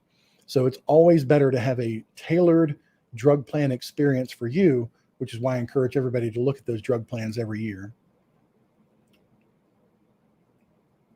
Let's see. There must be someone who can help this 71-year-old with health issues who knows that the Plan F is going to take care of my health, who cannot get no vehicle, no savings, renting. If you've not yet done so, Kathleen, you could, and I would not do it today, call Social Security maybe next week and ask about extra help. You may be earning too much for that, but you also may get extra help on your Part D and your Part B and even your Part B cost if your income is low enough to trigger that. The president's on TV right now talking about drug prices. I'm going to share with you a video as I check out today. It's a video about what was asked early in the live stream. I swear I did not set this up. The question was about that plan I talked about months ago that's taking people off of original Medicare and putting them on private plans. There's ironically, the Young Turks, a hard left-wing news organization, talking about that particular issue with the Biden administration carrying on from where the Trump administration started that. So watch that video coming up in just a second. It might blow your mind. We'll try to do SHIP. Medicare extra help. Okay, just be very careful with the SHIP people. They are pushed by Medicare hardcore, and they're nice, well-intended people. The SHIP program, that's to help seniors. But they've been giving some really bad advice this season. And we have a lot of people that work with SHIP organizations across the country that refer people to us because they know that we're unbiased, and I appreciate that very much. But there's some of the organizations out there that are telling people, you don't need a drug plan, don't worry about it, just cancel your Advantage plan, cancel this, just sign up for that. Giving advice without understanding the lifetime impact of giving advice based on not even having an insurance license. Like they told a lady 2 weeks ago, drop your Part D plan. You don't need it. You're not taking expensive drugs. Well, that could come back to bite that lady with a lifetime penalty. And the person at SHIP didn't even have a license to even tell them that information. So it's kind of scary. All right. Lastly here, you read my mind, she said. I called a little bit a week ago, gave all the information, got a text saying, go to the disability site, enter my information. Will someone call? Yes, as soon as we can. There's nothing we can do that's before 12/7 because of the late day in which the information was received. But man, I really appreciate y'all being here. I love doing these things. We'll do more of these in the future. I'm blessed by your being here, really. We've had a lot of people watching this thing live as we've been doing it. I'll continue to do it because I get so much joy out of helping people in real time. It's really fun. You don't see many agents that are taking questions in real time. So I was the first one on YouTube to start doing this stuff. I'll be the first one to do this live stuff, I guess. It'll be fun. It'll be really neat. Anyway, God bless you very much where you are. I'll make sure that this is going to play correctly. Don't miss this. This is something that's very interesting. I covered it before. It bears repeating, and we'll keep calling attention to it because it could be a very, very bad thing for seniors if this is allowed to continue under this current administration. And I'm keeping my politics out of it, but listen to what they had to say. Former President Donald Trump began the process of privatizing Medicare. How awesome. But luckily, Trump is now out and we have a Democratic president in charge. And I'm sure he ended this effort to privatize Medicare, right? Except he didn't. President Joe Biden has left in place a program, a pilot program that began under the Trump administration that has the very goal of privatizing Medicare. Let me give you the details. This is known as direct contracting. That's the name of the program. The direct contracting program was established by the Center for Medicare and Medicaid Innovation during the waning months of the Trump administration, which included former pharmaceutical industry executives, Wall Street bankers, and right-wing policy consultants notorious for gashing public health programs.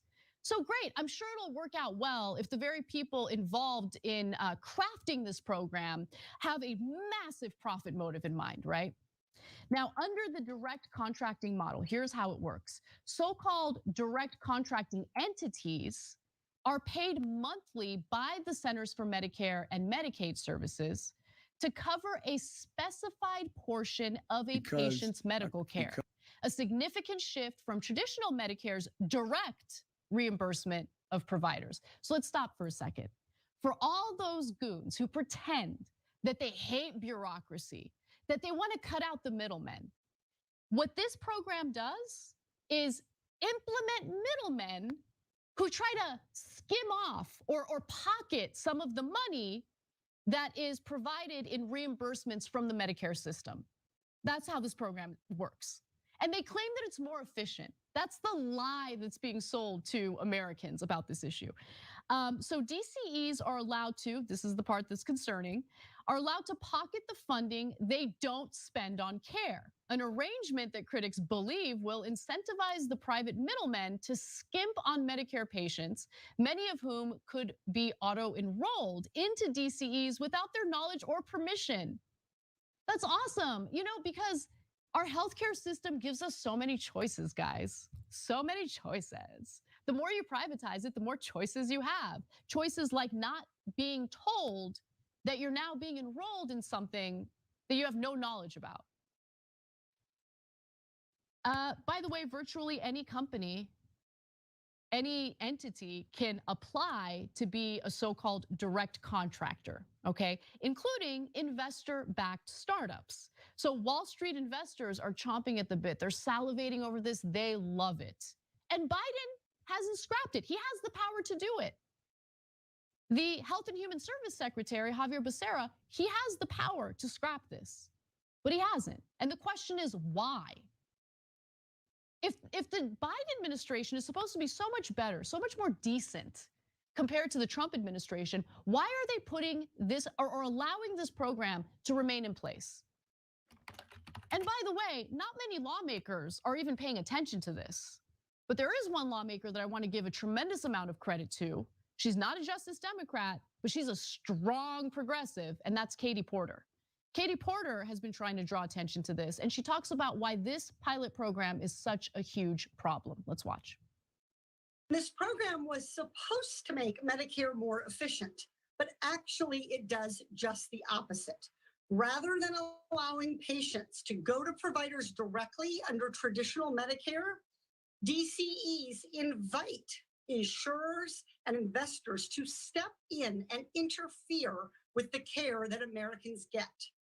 By adding in these intermediaries, the Trump administration undermined the very purpose of Medicare, which is to provide quality health coverage and increased financial security for seniors. Why would anyone want to overhaul this program? Have suddenly been And the cut off answer, from their as with too many things in Washington, is the greed of corporate special interests.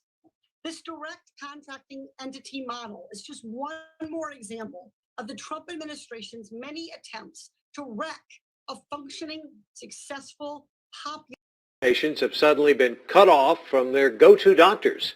Austin Regional Clinic says they knew they would not be an in-network provider with United Healthcare beginning next year for Medicare Advantage patients. But as KXAN's Eugene Cho explains, that change seemed to have gone into effect 3 months earlier than expected.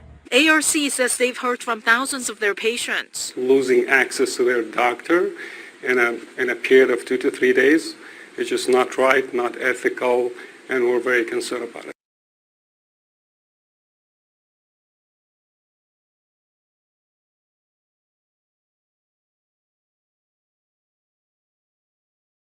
Or the customer service that you expect to receive. We have a pretty high standard on the companies that we choose. We don't want you to be potentially stuck with a company, for lack of a better word. If you're with a company that, you're in 2 or 3 years in there, and then something, God forbid, happens to your health, and you're stuck with a company. My question is, would you want to be with a name brand company that has a reputation of being in the market, being around for hundreds of years potentially, and hundreds of people to answer the phone and customer service when you call for a question?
StartPartD.com.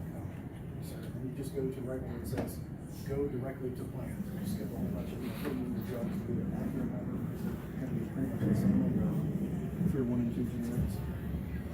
Pretty much all you're looking for is just a premium. So just your zip code in there, some premium.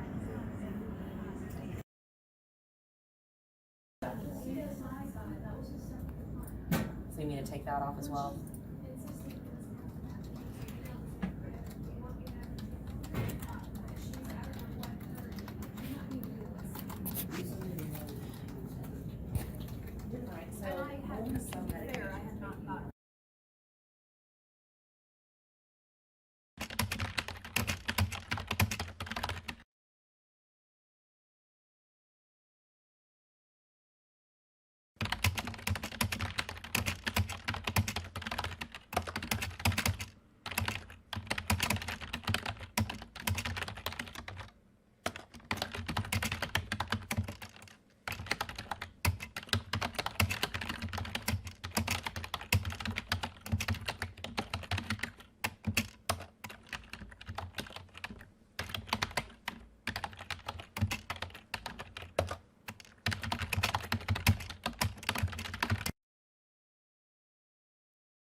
Thank you all so much for being here.